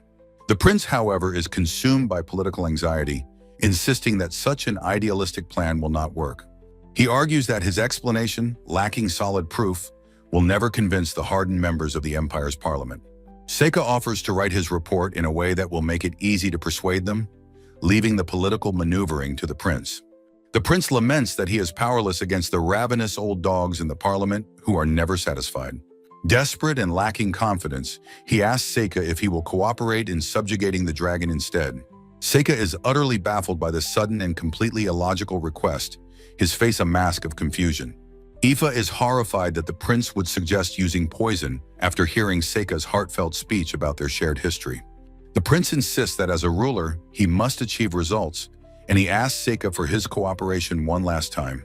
With his eyes closed in quiet defiance, Seika flatly refuses, stating that he is under no obligation to comply with the request. Enraged by the refusal, the prince orders his hesitant guards to take Seika into custody, leaving Seika to wonder why. The prince declares his intention to take Seika into custody, accusing him of causing the dragon's unusual behavior. Seika questions if he is being taken hostage, while Aoife points out his father's distance from politics. The prince insists on trying, but Aoife retorts it's not a matter to be tested. Seika internally plans his escape. Ignoring the argument, the prince calls directly for Aoife to come to his side. Seika is internally enraged, his mind reeling as he realizes the prince's unbelievable true motive. With a grand gesture, the prince declares Aoife free from what he calls her dubious master. He urges her to hurry away from the danger, but Seika snarls at him to stop. The prince furiously questions Seika for thinking of women, asking if he still considers himself a ruler.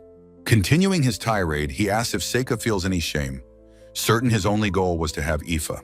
Seika explodes with anger, yelling at the prince for being short-sighted and always seeking the easy way out. Grabbing Aoife protectively, he screams at the prince to think of his duty, not women or accolades. Holding a shocked Aoife, Seika possessively roars that he won't let the prince have her. His raw emotional declaration continues, vowing that he will not let the prince take Aoife from him. The prince, his entourage, and even the massive dragon are stunned into complete silence by the outburst. From a high vantage point, the great dragon rests in the courtyard, a silent witness to the confrontation. Snapping back to reality, Seika panics, wondering if he has lost control again, and tries to laugh it off. The prince's attendant, Raz, breaks the tension with a soft, amused laugh, seeing through the situation. She gracefully instructs the guards to lower their weapons, declaring an end to the farce. Raz turns to the prince and pointedly asks Aoife if she is truly okay with this outcome. With a serene and resolute smile, Aoife gives her simple, definitive answer, yes. She formally declines the prince's offer, stating her intention to return to the academy with Seika. With an apologetic smile, she reaffirms her decision, believing she wouldn't support him even if freed. Riz calmly tells her stunned young master that it is time for him to concede. She points out matter-of-factly that he has been unequivocally rejected, much to his shock. Riz formally thanks Seika for his help, stating they will follow his recommendations and handle the perpetrator. She then politely asks him to forget the prince's recent outburst, admitting he got carried away. Seika agrees, acknowledging that he too overstepped and said things he shouldn't have. The humbled prince offers a quiet thank you, sweating with shame over his actions. He apologizes to both Seika and Aoife, admitting that something must have been wrong with him. Later, Raz and Aoife walk together through the quiet, grassy grounds of the royal estate. Riz apologizes, admitting she initially thought Aoife's feelings for her master were an involuntary product of their bond. Against a cloudy sky, she states that she now realizes she was completely wrong. Aoife looks on with confusion as Riz watches her with a knowing, gentle smile. Riz declares that Aoife truly loves the boy, sending Aoife into a blushing, flustered panic. Waving her arms frantically, Aoife is comically unable to form a coherent denial of her feelings. Riz calmly states she won't press the matter any further, amused by Aoife's flustered reaction. A glowing crest on Rise's hand fades as she prepares to bestow a magical gift. She offers Aoife some of her rare light spirits, explaining they can even be used for healing. Aoife is amazed by the beautiful floating spirits and thanks Rise profusely for the gift. Looking at the elegant elf, Aoife remarks that she reminds her of a fairy tale queen. She recalls the story of a compassionate queen from a ruined country who was the hero's comrade. Rise reassures a hesitant Aoife that her feelings will surely break through and be understood. She admits she still finds Seika suspicious, but a flower bud symbolizes a dawning realization. As the flower blooms, Rise muses that even different species, like dragons and humans, can become family. She concludes that Aoife's situation is even simpler than that, offering a path to happiness. Amidst a vision of floating petals and spirits, Rise gives her final, heartfelt blessing: become happy. The word compatriot echoes in Aoife's mind, inspiring her with a new sense of hope. 2 days later, as their carriages depart, Seika asks Aoife if there is anything she wants. He explains he was worried she might be angry about his ruining the marriage proposal from the prince. Aoife beams, reassuring him she was glad he stood up for her and had no intention of accepting. She then confronts him, noting he has been avoiding looking her in the face since the incident. A flustered Aoife remembers Russ's comment about her loving him, which she tries to hide. Seika asks if the elf, who can see spirits, told her about her elven magic. Aoife panics, vehemently denying everything and pointing to her normal ears as proof she isn't an elf. Seika muses that elves are known for their beauty, suggesting Aoife's good looks might be genetic. Both sit flustered, while Seika thinks it was good to reject the no-good prince. He then wonders if anyone better than a prince even exists, feeling it's a waste of an opportunity. Seika asks a flustered Aoife what kind of person she would want to marry. Blushing, Aoife begins to hesitantly describe her ideal partner, her gaze soft and thoughtful. She states that lifestyle doesn't matter, but wants someone who is smart, strong, and kind. Looking at Seika, she adds that she wants someone who gets a bit lonely sometimes. She finishes her heartfelt confession with a shy, questioning maybe, and swing her feelings laid bare. Seika, however, completely misses the meaning and lets out a small, amused chuckle. He calls her picky and begins to offer some preachy advice about the importance of compromise. He tells her that without compromise, she'll have a hard time finding a person. Aoife silently refutes this, knowing with certainty that her ideal person already exists. The romantic atmosphere is shattered as a loud doom echoes from a dark forest at night. A colossal, horned monster with terrifying teeth emerges from the woods, silhouetted against the full moon. In a flash of movement, a powerful slash dismembers the beast, its severed arm crashing down. A figure in elegant robes states with cold certainty that failure is not an option.